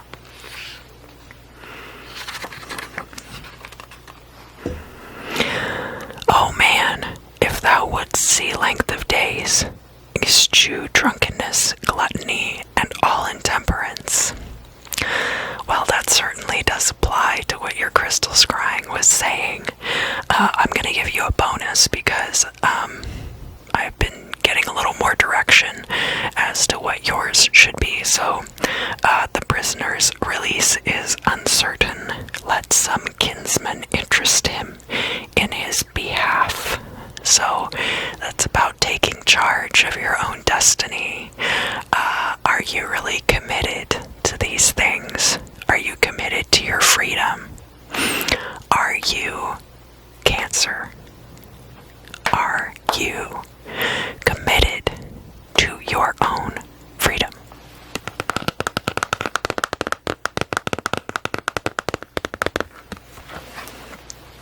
Alright, Cancer.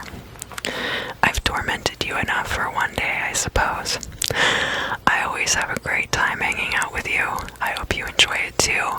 I hope you have a great week, and I look forward to seeing you again very soon. Leo.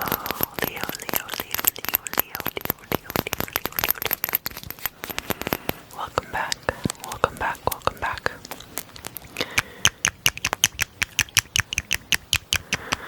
So let's get into your crystal scrying.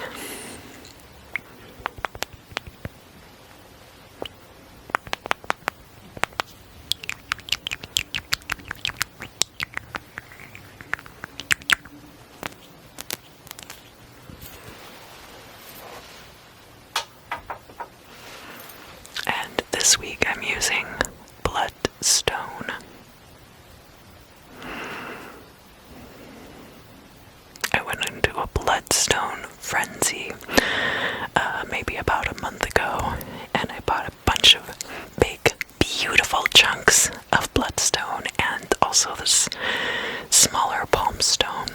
I already have a bloodstone pendulum, which I like a lot. And I won't be the only one out for blood this week, it looks like, Leo. There's a hunger inside of you. Like a bloodlust kind of a hunger. Now, typically, Leos are very easygoing and very, looking for a good time, very amiable. But there's this other side of the Leo personality, Leo, Sun, Moon, and Rising, which is that hunger and being out for blood.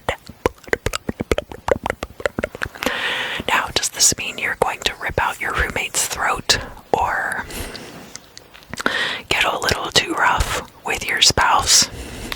That's not necessarily the totality of it, but those things are possibilities. And when I say get a little rough with your spouse, I mean like playfully. I don't mean like outright physical altercation.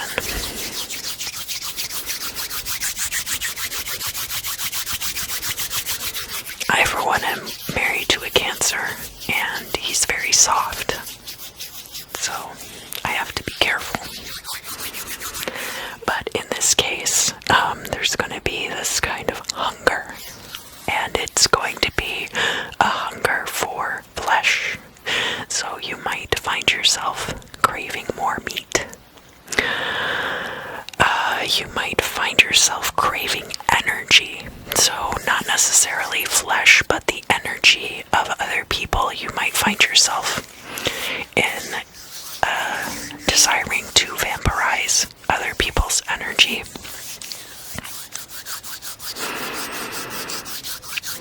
And stockpile it. Not necessarily that you're low on energy.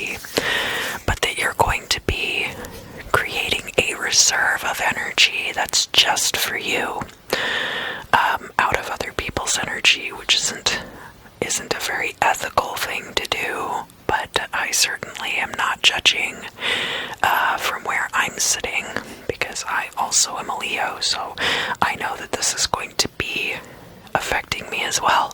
This could be a residual effect of the full moon that we just had on Thursday, the 28th of January. Because of course now we're heading into that waning moon cycle, and we'll be seeing the new moon.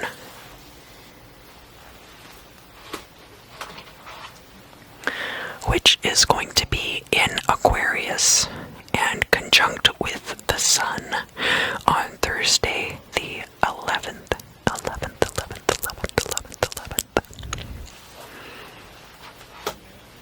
I mean, of course it's conjunct with the sun, it's the new moon.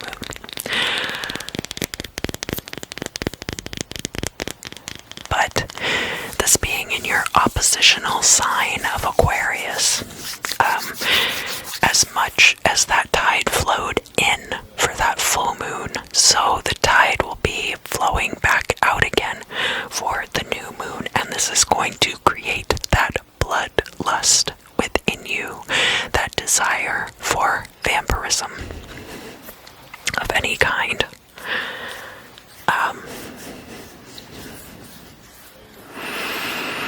And there might be parts of that are aspects of your truer nature. So, any of the baser parts of yourself that are genuinely part of your personality, those things might be coming out, or you might be noticing them as well.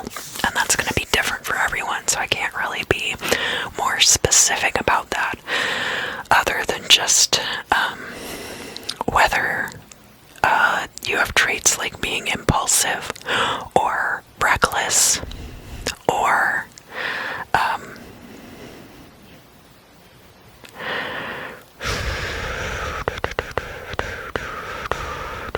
even like neglectful of things, maybe related to you, maybe related to your loved ones. Is this going to be a particularly dangerous time for people to be around Leo? It's possible, it really is possible, that it'll be a dangerous time for others to be around you, but that's not necessarily the case. It might just be a dangerous time for you to be around yourself.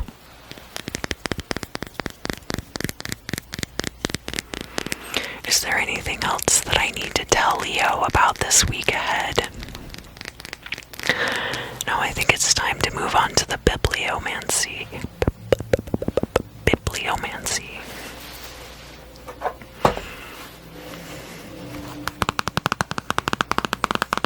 And of course, I have the Napoleonic Oracle here. And while I am flipping through, I want you to just direct your question here to the back cover of the book, alright?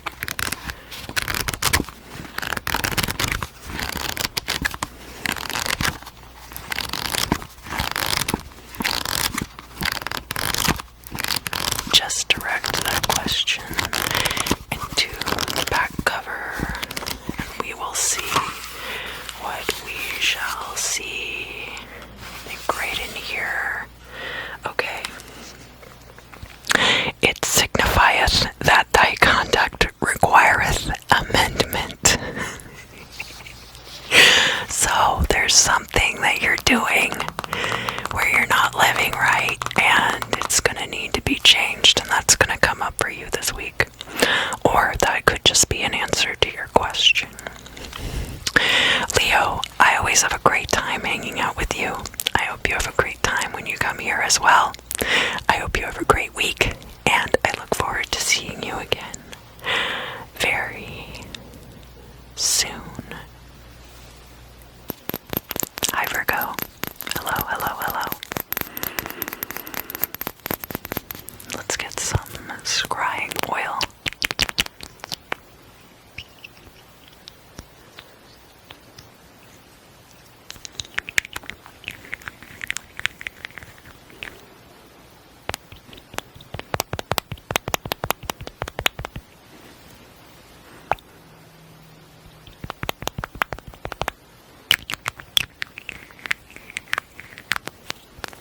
This is for Virgo, Sun, Moon, and Rising.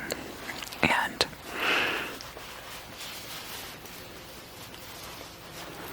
I have a bloodstone that I'll be using for the scryings this week.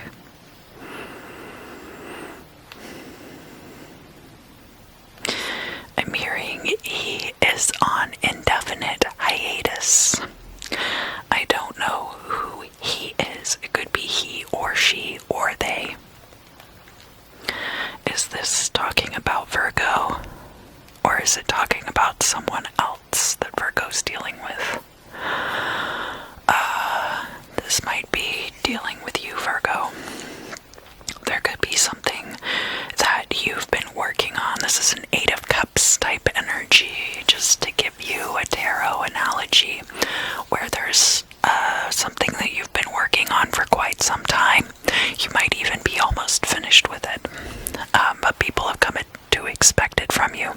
It could be a live stream series that you've been working on and doing with other people. It could be a job.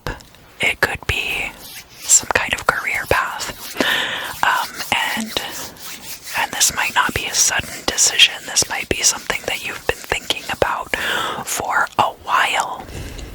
But this might be the week that you decide to take an indefinite hiatus from something that you've been doing.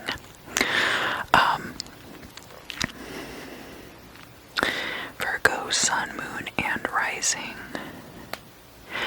Work apathy. I feel like it's going to be an area of your life where you're experiencing a lot of apathy.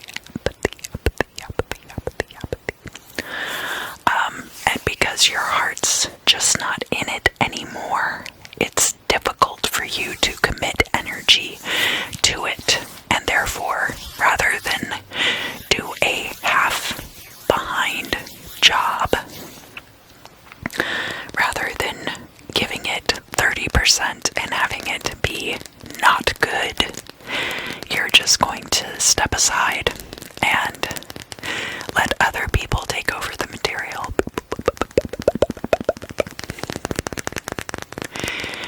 There could be some of you working on a web series too, of it's like a comic or something that comes out on a regular basis, and you're going to take a break from it, and there's no telling how long that's going to be. Some of you might take a break and come back to it later. Again, that's indefinite hiatus. Some of you might never go back to that project again. So for some of you it's just going to be temporary, but I feel like the root of the reason behind your leaving is that you're feeling apathy, overwhelming apathy. Not even like, oh, I can't stand to do this anymore. It's not like that. It's just that because you don't feel inspired about it anymore, you can no longer dedicate time and energy to it. If you had to do it, you would be able to make it through that. But it's not something that you're feeling inspired about at all at this time.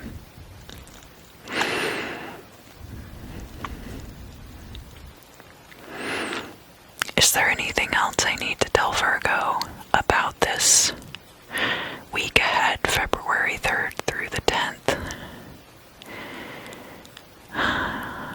You've been giving a lot of people excuses for a long time about it too, I think.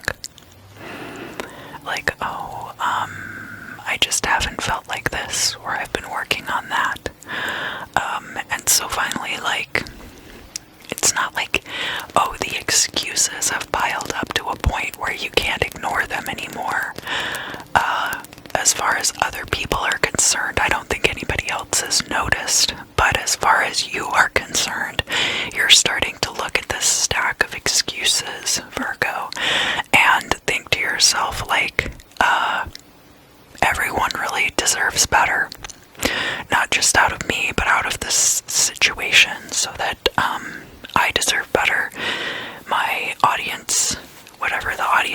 deserves better, my employer deserves better, or whatever it is.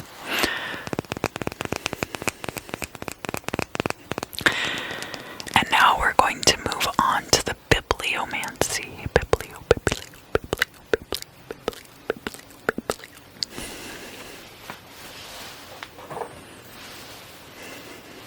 So, start thinking of your question for the week ahead, Virgo.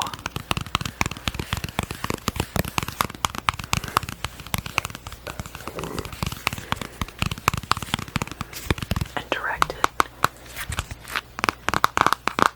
your question right here.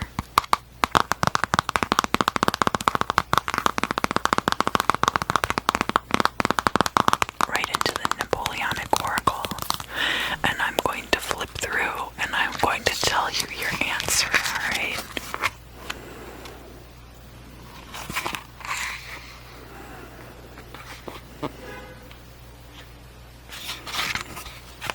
That's too early in the book. Let's see here. Some men are old even at 30. Take care of thy health, and thou wilt see 70. So, it might be a good time for you to pay attention to your health. I don't think that's a factor in this particular situation, though. But for some of you, it may very well be.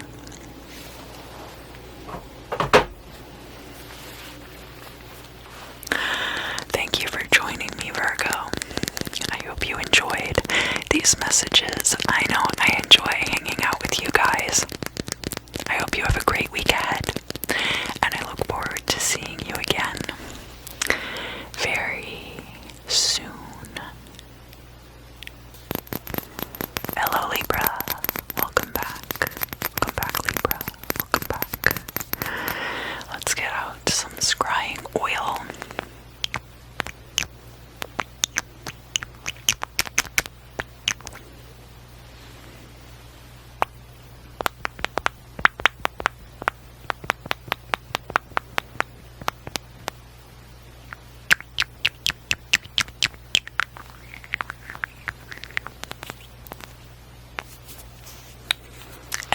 Stone for this week is a bloodstone.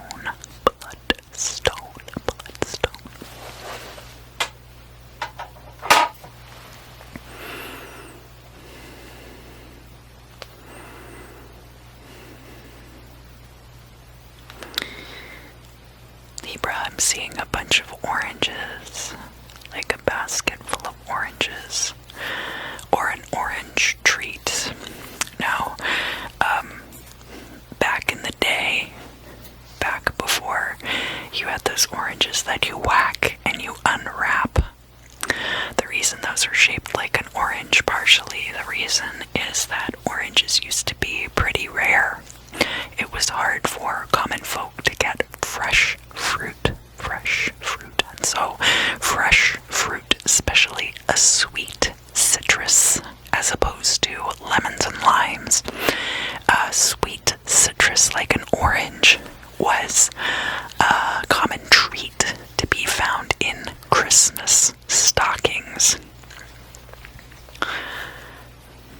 Oranges are a great source of vitamin C.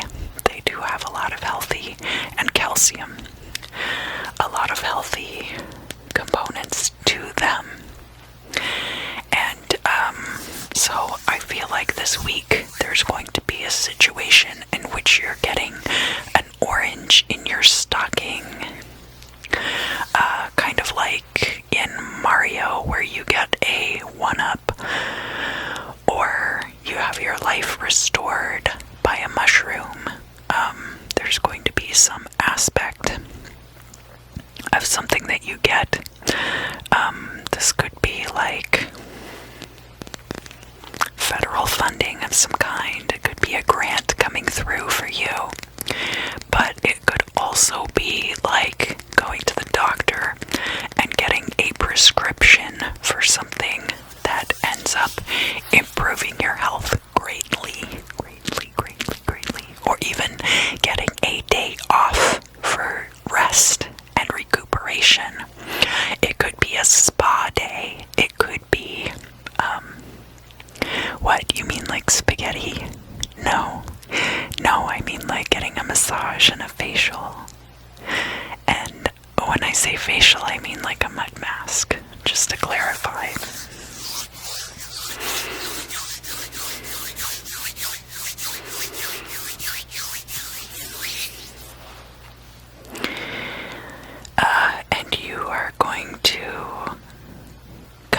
this because you have a benefactor. Somebody's going to reach out and help you, whether this is a parent or it could be a partner. It could even be an ex-partner. I think in some of your cases, you could have an ex-partner who comes into some kind of financial stability that they end up hitting you up and saying, hey, I know that however long ago this X, Y, or Z happened between us, and because of that, I just wanted to treat you to this that I thought might help you out. It could be food stamps, it could be somebody buying your groceries. But it's going to be different for all of you. It's just going to be like nice, like getting an orange in your stocking instead of coal.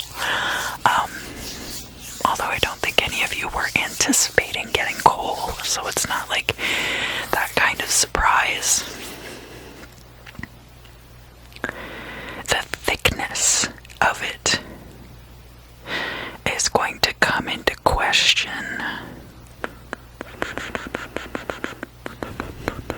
So there could be something going on where I'm looking at like cuts of meat. Alright, so like you want a steak to be a certain thickness if you're going to cook it a certain way. But the thickness of a piece of meat doesn't necessarily mean that it's a good cut of meat. You could have a thick steak that's actually quite tough and chewy and not very delicious at all. But I feel like this particular case, the thickness is going to be a key aspect of the quality of it. Like I used to work in histology, and when you cut sections and put them on the slides, you can cut them at different layers of microns, and it can range from 2 to 3 microns for some sections, up to like 10 microns, and then if you're cutting sections of a block for DNA extraction, you might even cut a section that's like 20 microns, so that they have a lot of tissue to work with.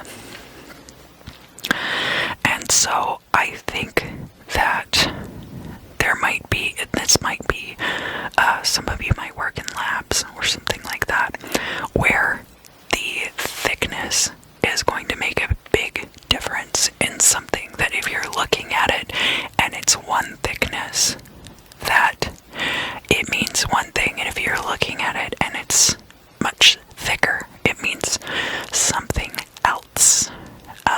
But something about the thickness is going to be called into question, and so I'm not quite sure what that has to do with, because I think it could be different for everyone, or a lot of you. It could even be the thickness of if you get injectables like fillers in your face.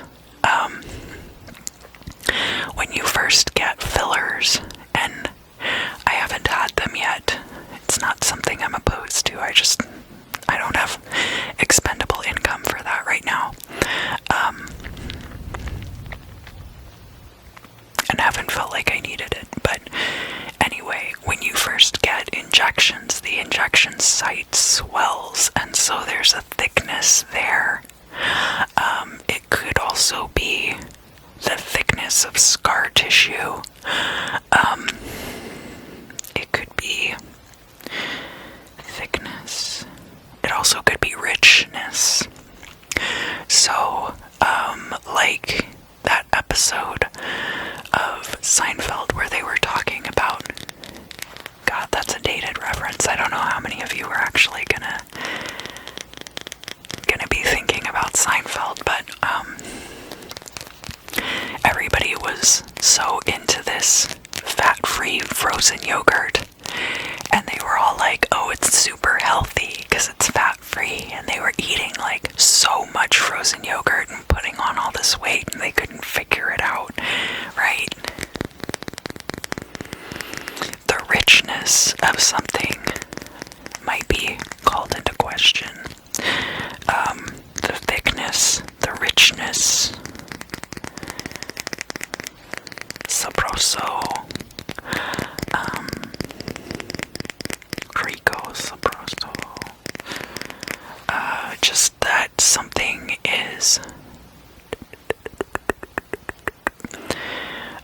even like the viscosity of liquids.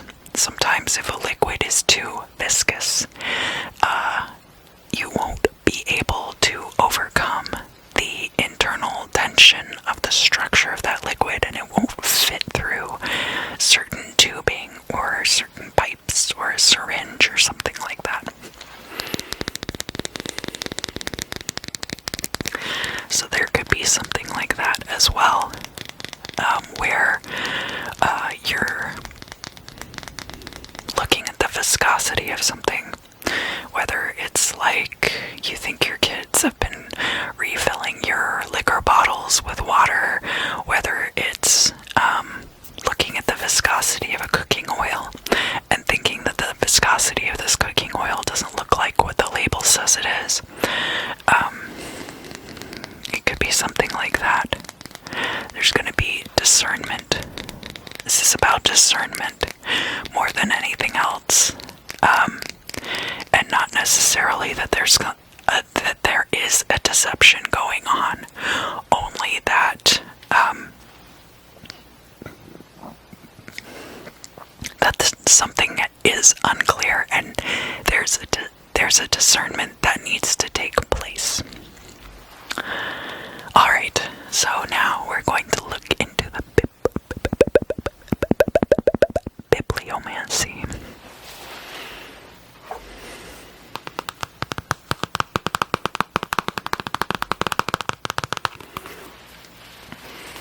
And I'm going to ask you, Libra, to direct your questions right here into the Napoleonic Oracle, and just send your questions right here into this oracle. Just send them right here. And I'm going to flip to a page, and I'm going to read you the answer to your question.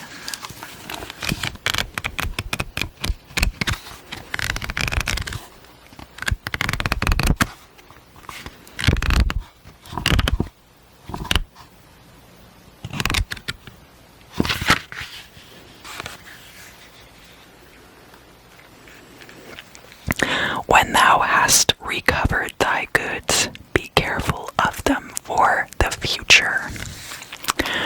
So, if there's something lost, you will end up finding it this week, but you're going to have to put a great deal more care into keeping them in the future.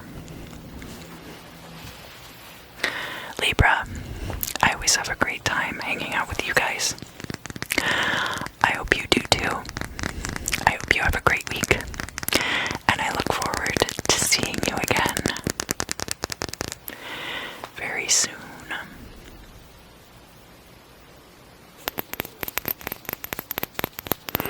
Scorpio, Scorpio, Scorpio, Scorpio.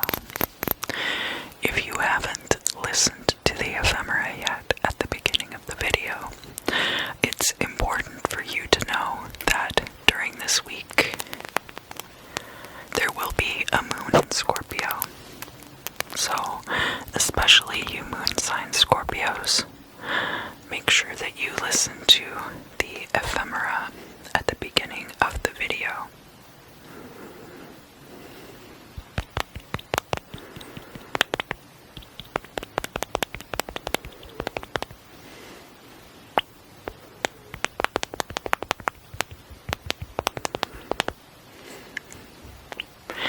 I also have to tell you that I've been really obsessed lately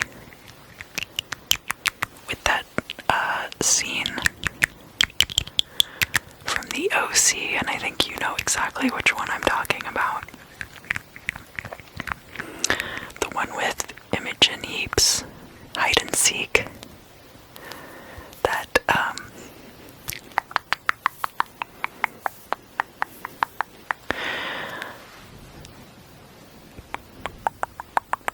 SNL did a parody of that scene.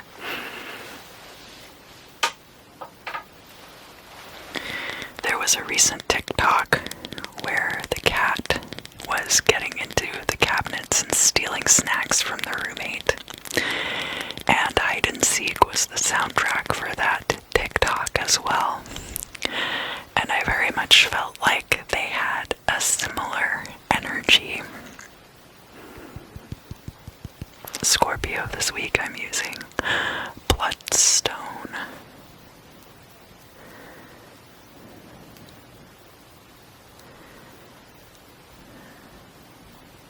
But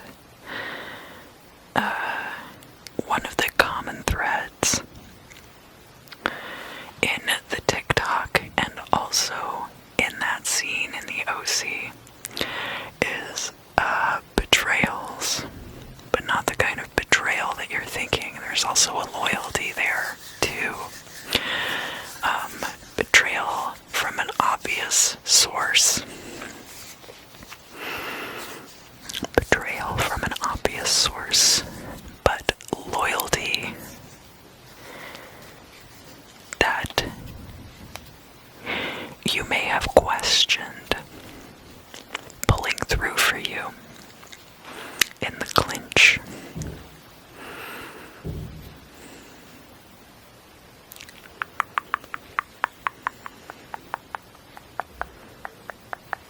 I don't think you're expecting to be bought out like that.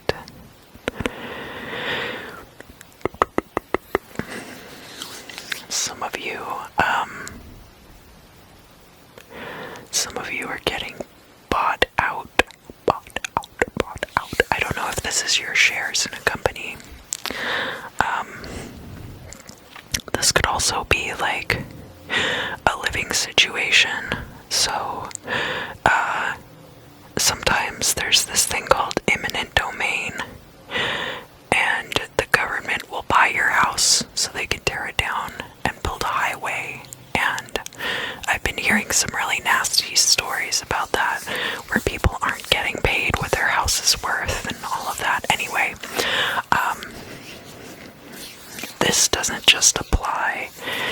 this principle doesn't just apply to the government. There might be a situation with some roommates where rather than, and this isn't how it's typically handled, I know, but like, somebody might be paying you to move out of a place. And the reason that I said eminent domain and brought it up like that is because I feel like somebody might be buying you out, which would imply that you're being compensated in some way. But usually, like, if a landlord wants to reclaim a property from the tenants, like, you're at the end of your lease or something, and the landlord wants to move into that house or sell the house or something like that, and they want you to move out, they typically don't provide you any compensation. You might get your deposit back, but usually you are just expected to, like, move out at the end of the lease or whatever. Sometimes there are arrangements in the lease where if you have to vacate the property because the landlord wants you to, and it's not like an eviction for unpaid rent or something like that, that the landlord might have to compensate you, but it might be a situation like that. But it's like,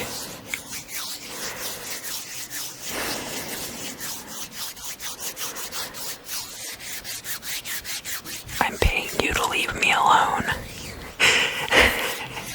That kind of energy, which there's not really a lot of that going on right now. It might be a company buying out your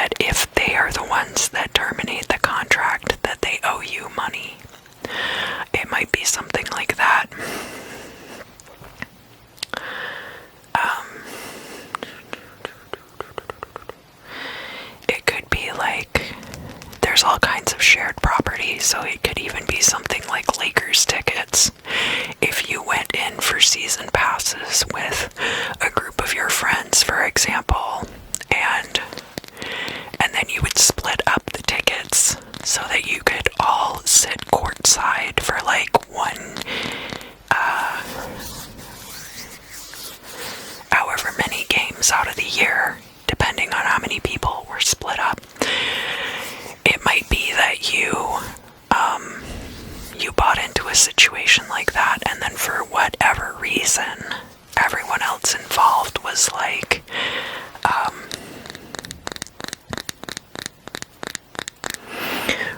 we will buy out your part of this.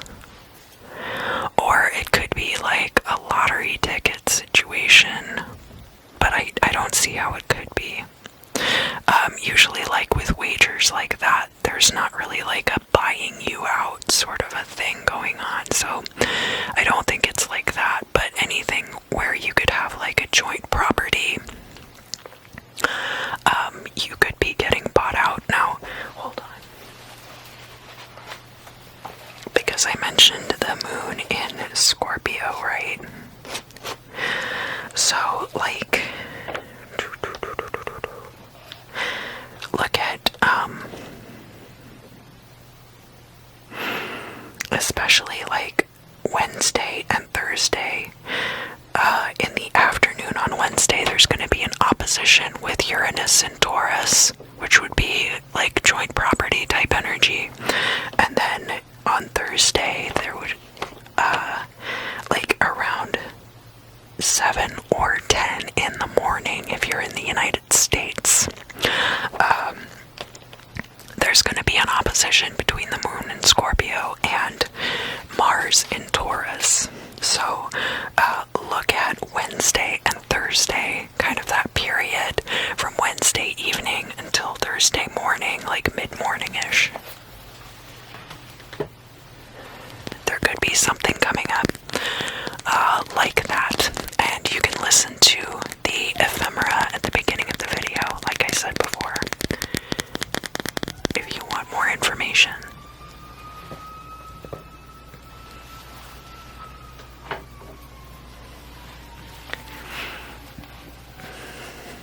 And I'm doing bibliomancy and the crystal scrying too this week. I think I'm going to use this book quite a bit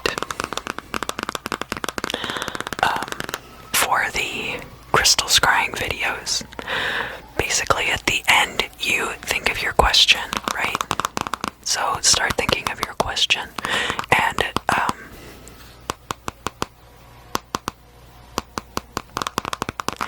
send your question right into the cover of the oracle.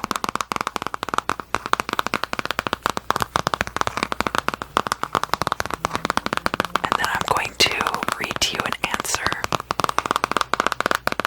to your question.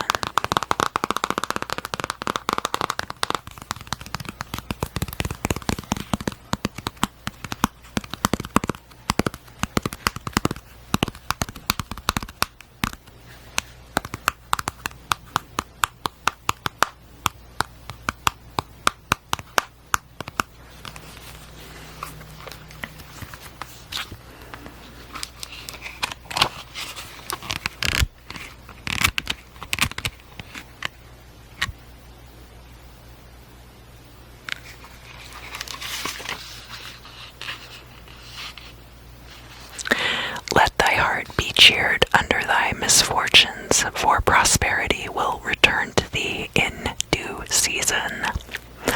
So, I don't think that this is going to be necessarily a hard time for you. Like I said, I think that you'll end up being financially compensated for whatever this situation ends up being. But maybe your question was different.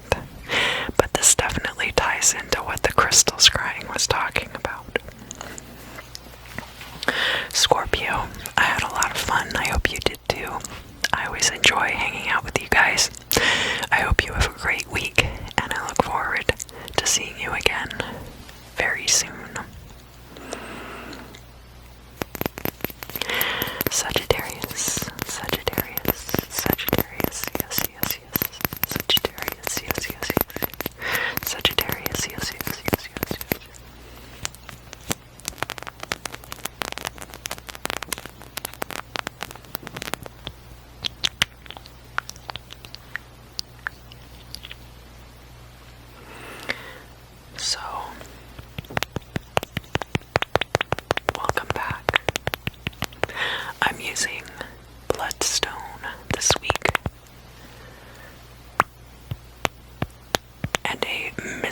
scrying oil.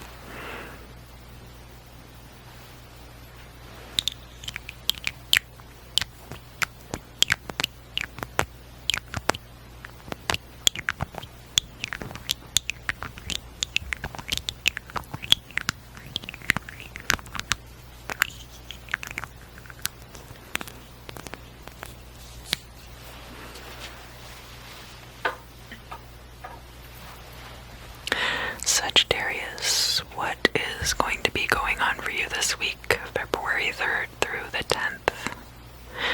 There's going to be a moon in Sagittarius, so you can listen to the ephemera to find out more about that. I felt very, very soft for a moment. So,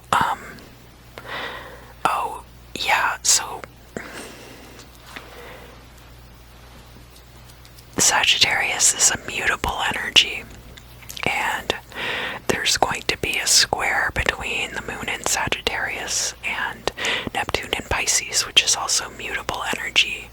And I just got this like overwhelmingly soft feeling, and almost like the feeling of like fading out of existence. Fading out of existence. So,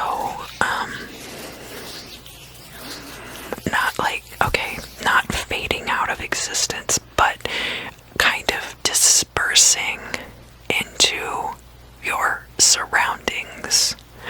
Like vaporization more than fading out.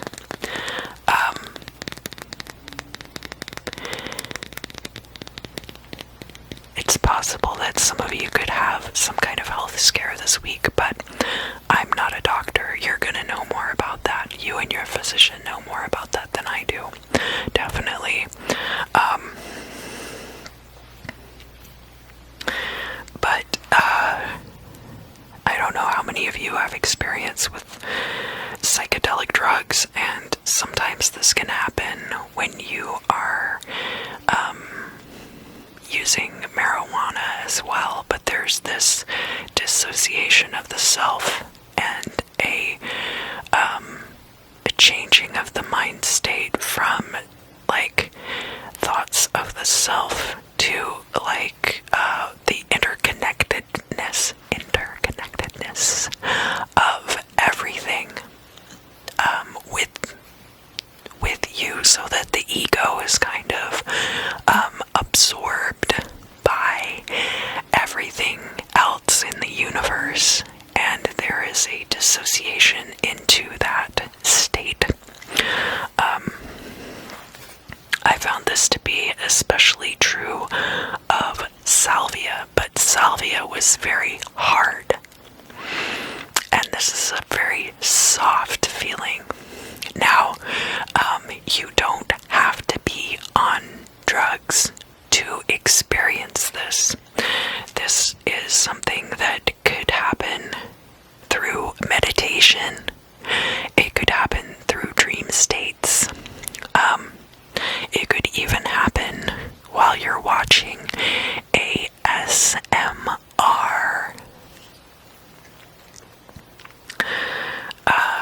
But there might be something this week, Sagittarius, and it might coincide with this square with, so that's going to be on Saturday, and that's going to be part of a opportune period. It's a great time to relax and have fun. It's during the last quarter moon, and Mercury is retrograde, and Sagittarius is one of the 4 signs in which the void of course moon is a good thing. So, and I'm covering material right now that's not in the ephemera. This is going to be specific to you, Sagittarius. Let's see, 75. Okay. So,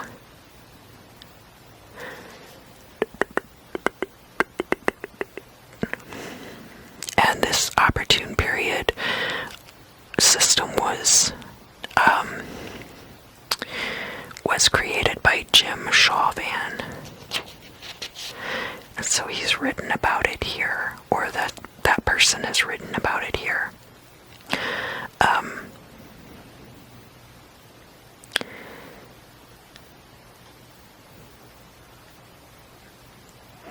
There's this idea of signs of the moon and Jupiter.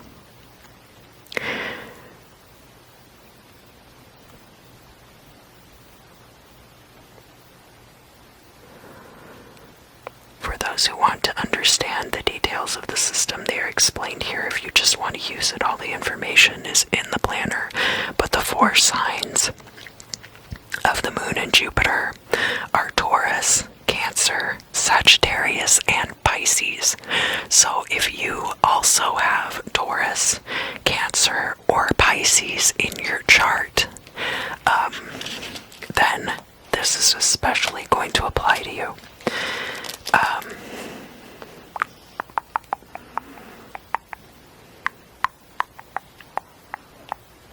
But there's not.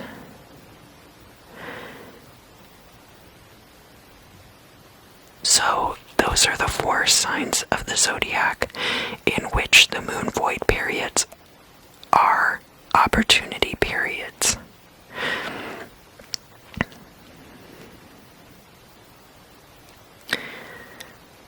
They didn't do a very good job of explaining this here. But anyway, just know that this particular opportune period, which is going to occur on, what is that, Friday and Saturday? Saturday and Sunday. It's going to start at around 6:40 or 9:40 p.m., depending on if you're on the east or the west coast of the United States. And it's going to go until almost 1 p.m. or almost 4 p.m. on Sunday, when the moon enters the sign of Capricorn. So this would be also like the 3rd decan of Sagittarius. So if you're looking at lunar mansions also, you can look at the lunar mansion for the 3rd decan of Sagittarius.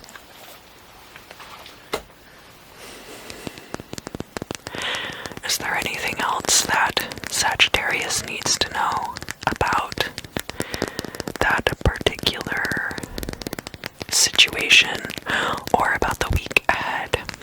Yeah, there's something specific that you have been wanting to take care of, and this is going to be a great time to do that.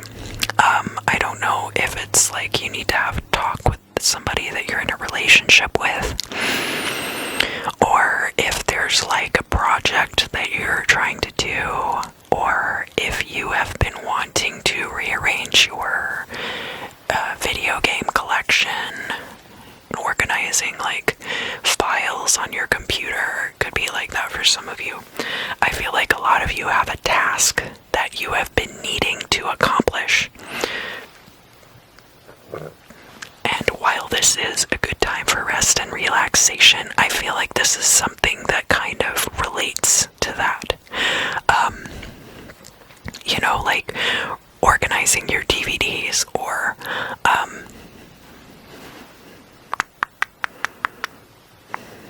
I don't know. There could be, for some of you who are Sagittarius who do magical workings, this might be a period of time that you want to do that, and in that case, definitely look at your lunar mansions. I'll do a video on the lunar mansions coming up. I don't use them like a lot right now, but I'm trying to integrate them more into my work. And using like the deacons. There's deacons, there's lunar mansions, and there's 2 systems of lunar mansions. There's the Arabic system and there's the Indian system. So, whatever resonates with you, I invite you to use it. But that's as much as I'm really going to be able to tell you about that in particular. So let's move on to the bibliomancy.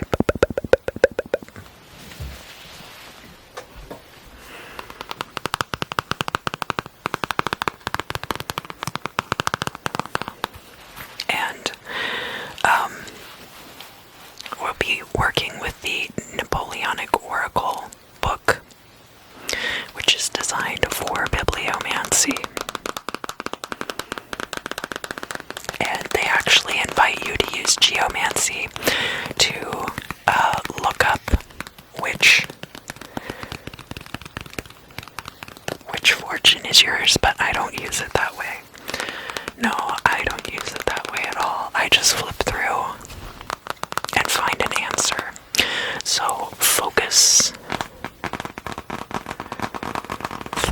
your question, Sagittarius, here at the cover of the book.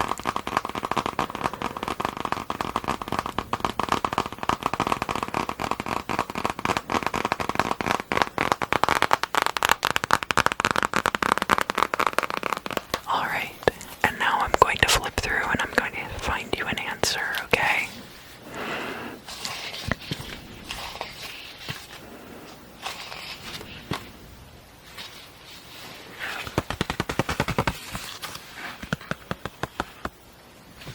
This side or this side, this side. Right here, okay?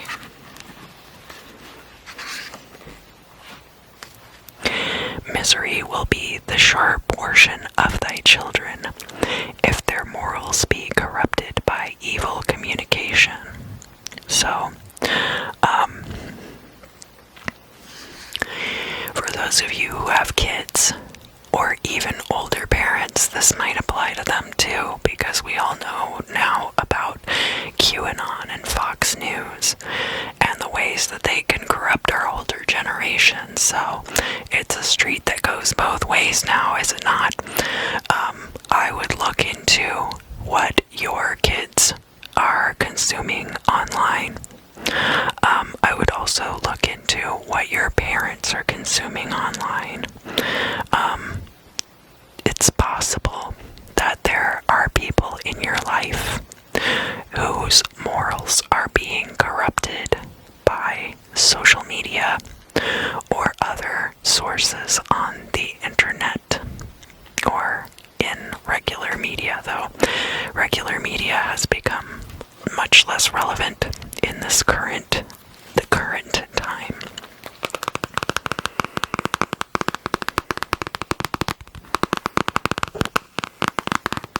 Could be that there is a need for you to intervene. Alright, Sagittarius, I had a great time.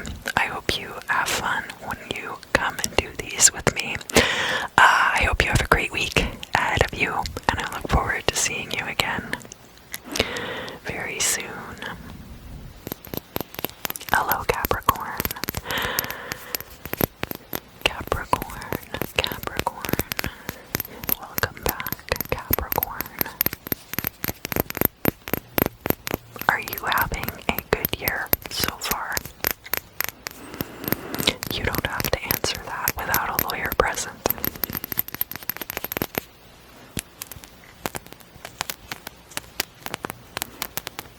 So this week I am using bloodstone.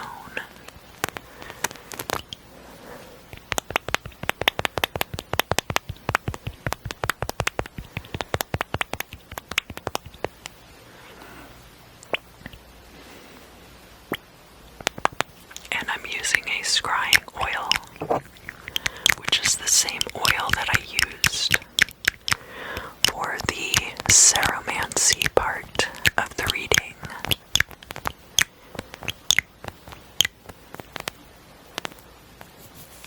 Alright.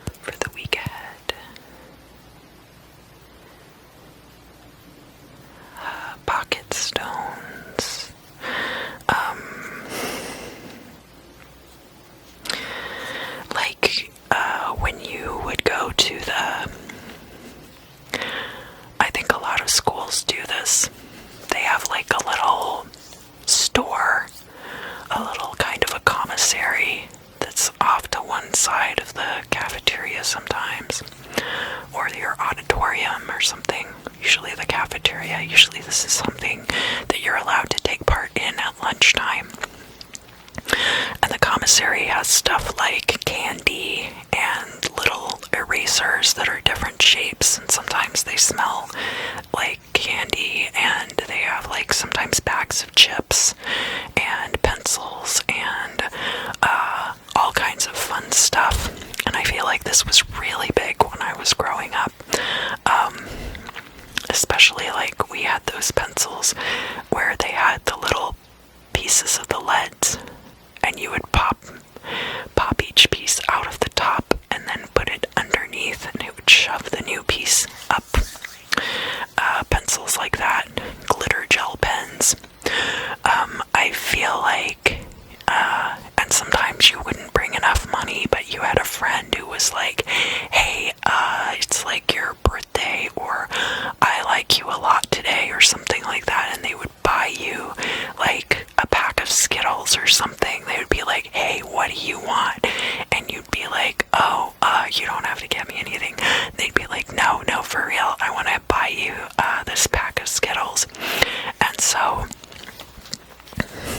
there's something like that, but I feel like in this particular case, it could be like a little bag of tumbled stones or something like that, where it's something that doesn't have a lot of value monetarily, but it means a lot to you, because it's something either like candy that you really enjoy, or it could be that I know there's like this thing on eBay that is 22 different little types of stone in a bag, and you can pull one out, and each one corresponds to one of the cards of the major arcana of the tarot.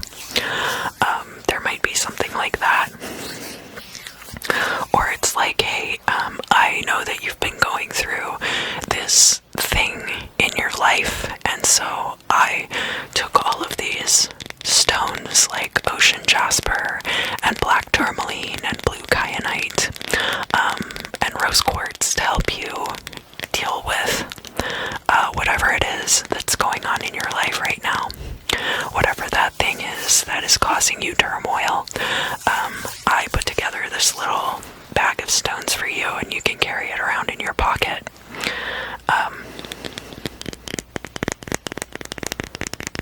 And it might be like that. It might be like, I had this old audiobook set of like Tony Robbins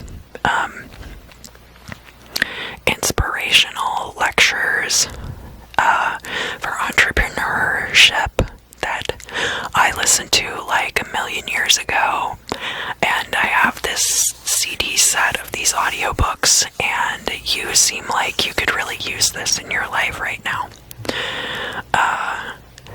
Something like that, where again the financial value of it is not the intrinsic value of it to you. So there's probably something like that awaiting you in the week ahead, Capricorn. And now we're going to do the bibliomancy.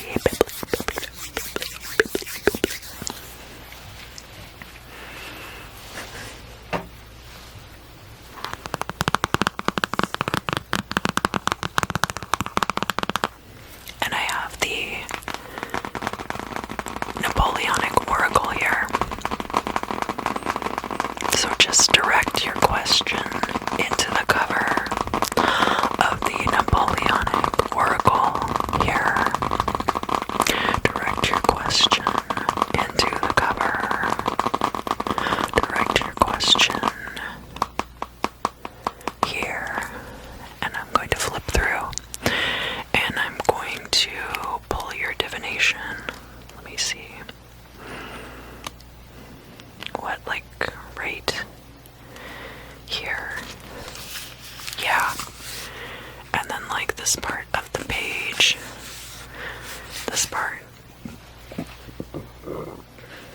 excuse me.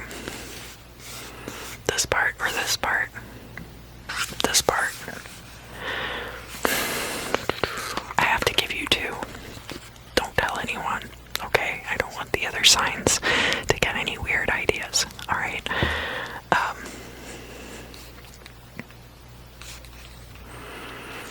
Okay, these two actually do go together.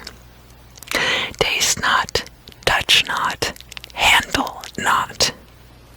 Sell strong liquors, but be careful of often trying their strength upon thyself. So, both of those definitely have to do with getting high on your own supply, and a warning against that. Now, another thing, and this is going to be an aside story, but I promise there is meaning there. So it says, taste not, touch not, handle not. Brandon, my spouse, had this friend who was trading baseball cards online and was actually getting to the point where he wasn't having the baseball cards sent to him. He was trading purely in the virtual space, so he never had like the physical baseball cards in his hand. It was all like, it had basically turned the buying and selling of baseball cards, of sports trading cards, into like this stock market, and he was making all of this money doing this. I feel like there is something like that for you, and it could be something that is on the deep web, or, you know, what do they call it? I guess, you know, people like me know about Silk Road. I'm sure there's other stuff out there. It could be that you don't do drugs, but you're like speculating on black tar heroin on the deep web or something like that, where you're able to buy, sell, and trade in this virtual space. Goods that are, you can't call them goods because they're not beneficial to the lives of the people who are taking part in them. Yeah, it could even be like, you know, Robinhood has gotten a lot of media coverage lately because of what happened with Reddit and GameStop, and I don't feel the need to explain to you what happened, because you can look it up and figure it out. But something like that kind of a situation, like you might be able to make money doing this, but you don't want to put your hands into it, basically. And that, I mean, that could cover a lot of ground, and I'm definitely not the kind of person to pass any kind of moral judgment on my viewers or the people who are the recipients of my readings. So, that's gonna be your judgment call to make, Capricorn. Thank you for joining me. I hope that you enjoyed this. I always do. I hope you have a great week, and I look forward to seeing you again very soon. Aquarius, Aquarius, Aquarius, Aquarius. Welcome back, welcome back, welcome back, welcome back, welcome back. This is my scrying oil. Remember, it's the mystery oil from earlier. I used it for the ceromancy, and I'm using it again for the scrying oil that I use with this bloodstone crystal. I went wacky for bloodstone like maybe a month ago and bought like a whole bunch of big chunks and put them around my house.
things,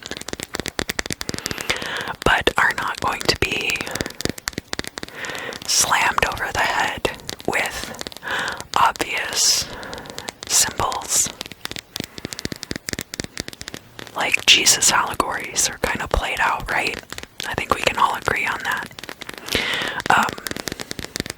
Not that there's anything wrong with using religious symbolism, or that I have a vendetta against Christianity. I absolutely do not. But again, I'm going to talk about that in my egregores video.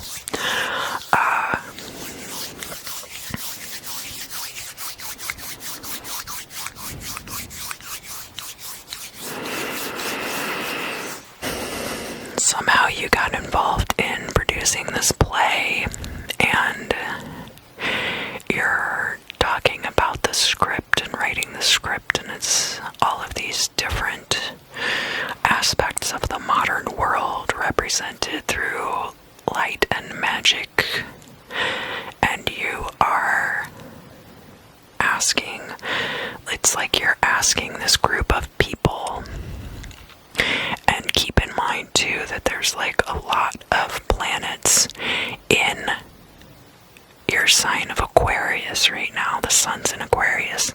The moon will also be moving through Aquarius this week.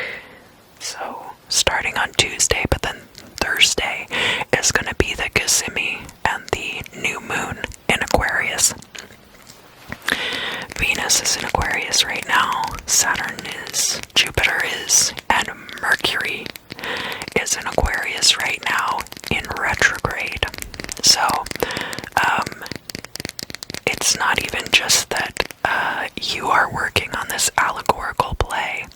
It could be that there is a meta-analysis going on in your life that is an allegorical play. Like your life has kind of become an allegorical play, and you're having to navigate this script that you halfway remember, and halfway are having to ask for cues from off stage.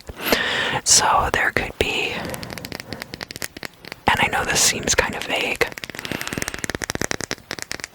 but there's something like that going on in your life right now, where all of the things that are physically going on the surface are all kind of like an allegorical representation for your higher state of being, and you kind of are watching the action from off stage as well as participating in it on stage.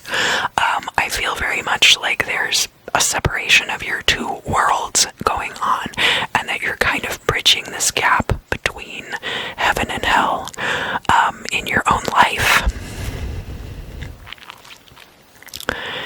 Is there anything else that I can tell Aquarius about this situation? Yeah, we'll go into the bibliomancy for this part. So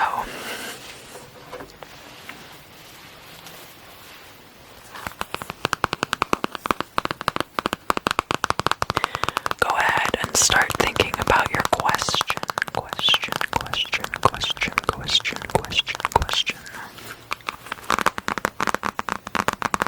And send it right into the little red book. I'm going to be using this for the crystal scryings. Occasionally, maybe I will switch it out for the little red book of Mao Zedong and see if anybody notices. But not today. Alright, have you transmitted your question? Let's find out.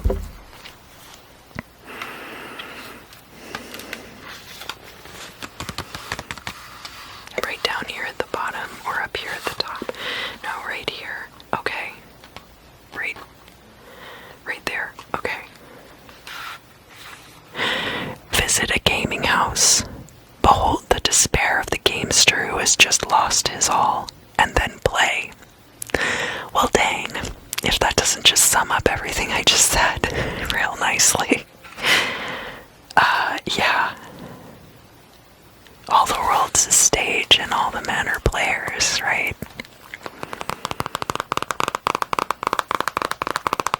Hope this helps, Aquarius. I appreciate you guys coming back week after week. I hope you enjoyed this as much as I did. I hope you have a great week, and I look forward to seeing you again very soon. Pisces, Pisces, Pisces, Pisces. Welcome back. Welcome back, welcome back, welcome back. So, I'm going to be using scrying oil.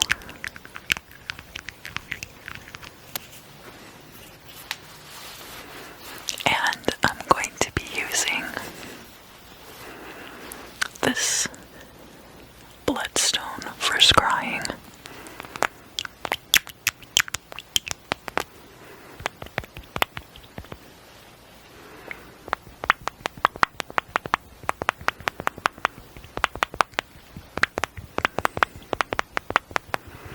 Pisces, Pisces, Pisces, Pisces, Pisces. Pisces, sun, moon, and rising. Placements, placements, placements, placements.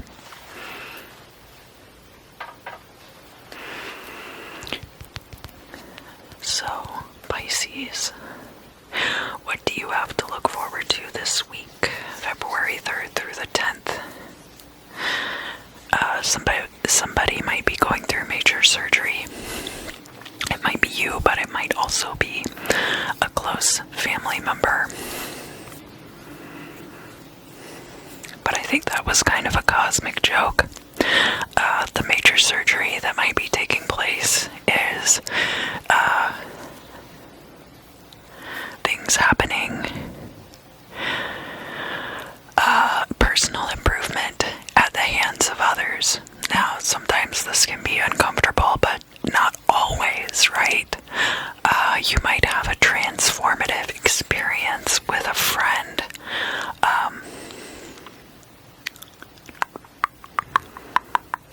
They might do some kind of psychic healing on you as well.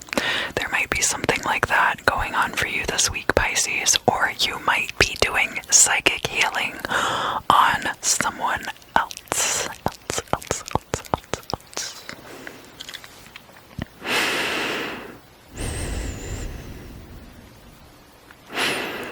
You're giving me a heart attack.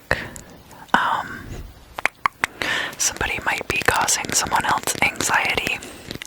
Whether that's you causing anxiety for someone else or someone else causing you anxiety. And that could be tied in with the psychic surgery, spirit cleaning.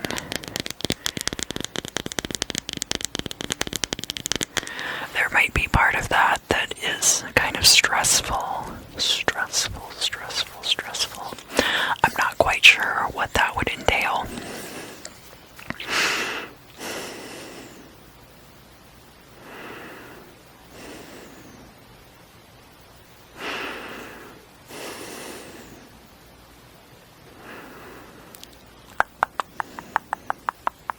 Something about a shoe shine. The interesting thing about the act of shining someone else's shoes is that there's like implications of one person being higher up on the hierarchy than the person doing the shoe shining. So there might be a situation like that where there's a disparity between you and another person, and either you are viewed as being higher up in that hierarchy, or they are, and you're providing a service for them.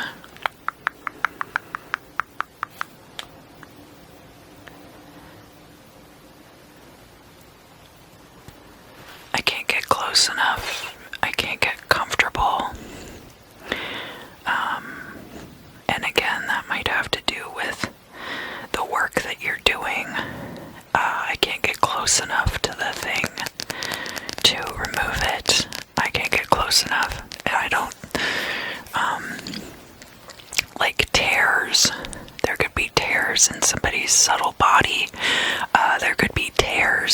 inside someone's physical body, but of course I'm not a doctor.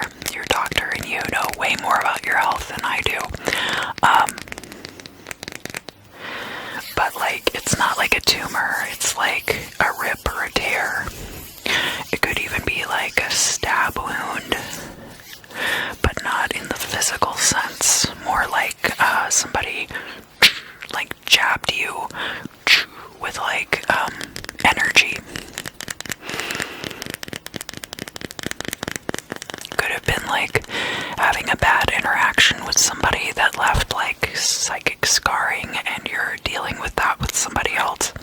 And I speak about that in those terms, but it could also be like going to a therapist and talking to your therapist about something difficult that happened between you and another person, and that maybe this other person is an aggressor in your life, and you're having to talk to your therapist or a close confidant about it.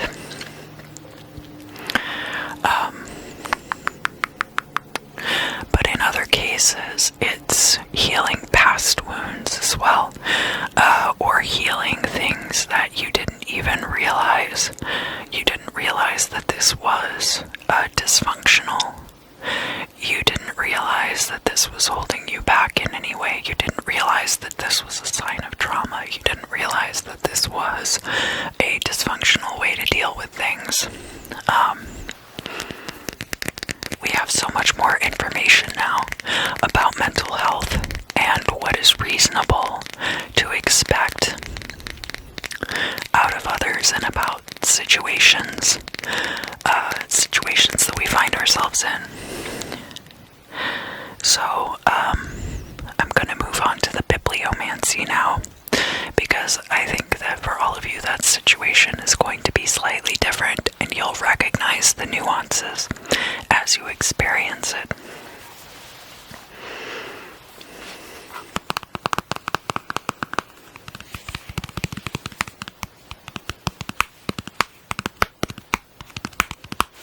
So I have here the Napoleonic Oracle, and I'm going to go through here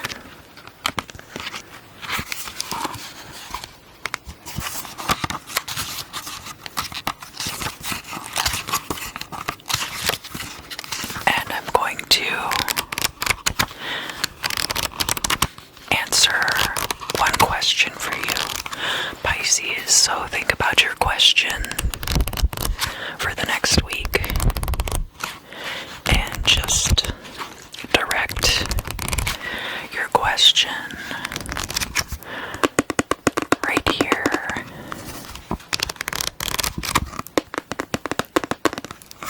Direct your question right here into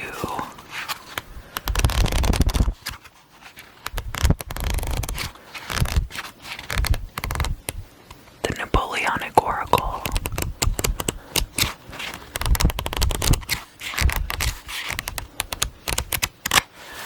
Direct your questions right here, and I'll pick an answer for you out of the book, okay?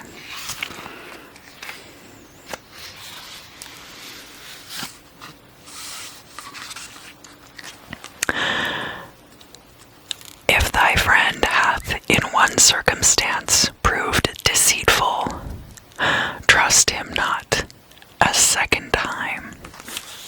Alright? Fool me once, shame on me. Fool me twice, I won't be fooled again. Thank you for joining me, Pisces. I hope that you enjoyed this reading. I certainly enjoy doing the readings for you guys. I hope that you have a great week, and I look forward to seeing you again very soon. Let's look at the wax from the Ceromancy.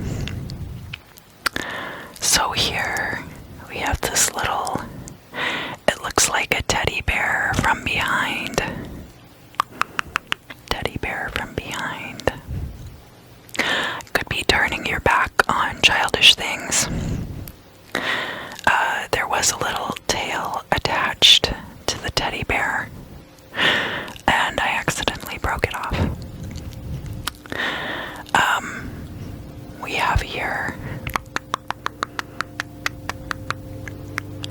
this is kind of like a warthog. And again, I'm kind of like mangling these pieces of wax as I pick them up, but you get the idea. We've got like this little snout here, and warthogs, it doesn't take very long after a pig has been in the wild, a domesticated pig, for it to grow tusks and coarser hair. There could be something becoming feral. If you look at like a piggy bank, the source of funds, and have like your piggy bank going feral, that's kind of like some of the activity that's going on in the stock market right now. We have this little, this is like a little bird here, and he's kind of gotten stuck to this other piece of wax. There we go. This little bird-shaped piece of wax, it looks like a blue bird, except the wax is yellow. A little bird flying through the air. A kind of a small young bird learning to fly. So there are going to be some ways this week in which all of us are learning to fly. All of us are very young in some new adventure, some task that we're learning to do, and there's kind of a naivete behind it, and there's an innocence and a willingness to learn, sink or swim, fly or die, falling out of the nest and getting back up again. This piece of wax is kind of triangular. It almost looks like the Triforce from Legend of Zelda, because there's like a larger chunk in the middle, and then there's kind of some separation between the different parts. So we could see that as what, like, they call it mana in that game. I know they call it mana in some video games. Restoration of the life force going on through this adventure. And then we have this quite large chunk. So sometimes I get very separate pieces of wax, and that's when things are kind of fractured. And sometimes the pieces are large and they're clumped together, and that's when things are more unified. So this could be about a unified presence. It kind of looks like the Eurasian continent even as well. So there might be something coming out of Europe this week where they're talking about some kind of unification occurring.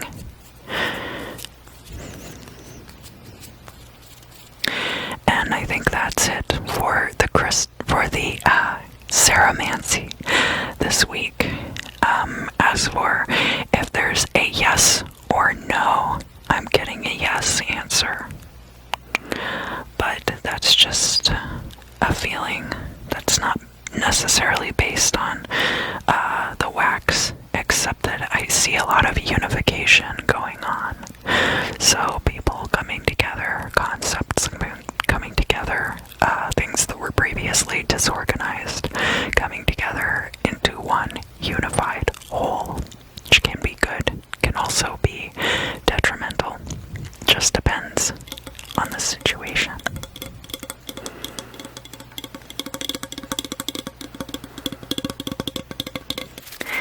Thank you for coming. Thank you for being here. Thank you for showing up. Thank you. Thank you. Thank you for showing up week after week. I really appreciate the support. If you enjoyed these readings, please like, share, subscribe, tell your friends. Don't forget about the live streams on Thursdays. One of them every month will be open to everyone, but the rest of them are accessible through channel membership. And along with that channel membership, you also get access to 3 pick a card readings. I do 1 pick a card reading every month. That's just up on the channel membership. And I make these things available to my Patreon subscribers as well. So check out in the description and you can find all of the information about benefits through the particular links. My focus, obviously, in the month of February is going to be on romance because of Valentine's Day, and bringing love into your life. February is also Black History Month, so if there's anything you guys would like to see for Black History Month in particular, let me know down in the description. If there's anything you would like to see in particular for February as far as love and romance is concerned, let me know down in the description. Obviously, because of my background, there are things that I'm going to be more likely to cover and less likely to cover, right? Because a lot of things, it's really not my place. You should be seeking out better sources on the internet for certain things. But especially when it comes to bringing love into your life and creating more love between and among all of us, especially with all this great Aquarius energy that's floating around right now, I'm definitely going to be emphasizing that in the month of February. Don't forget about readings too. If you want a love reading, you'll have to check out where you can purchase them on my website or on my Etsy. You don't have to though. And I think that's all of the details I wanted to include.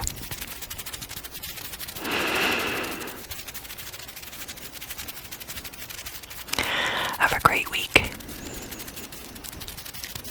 I hope you're enjoying your year so far. And I look forward to seeing you again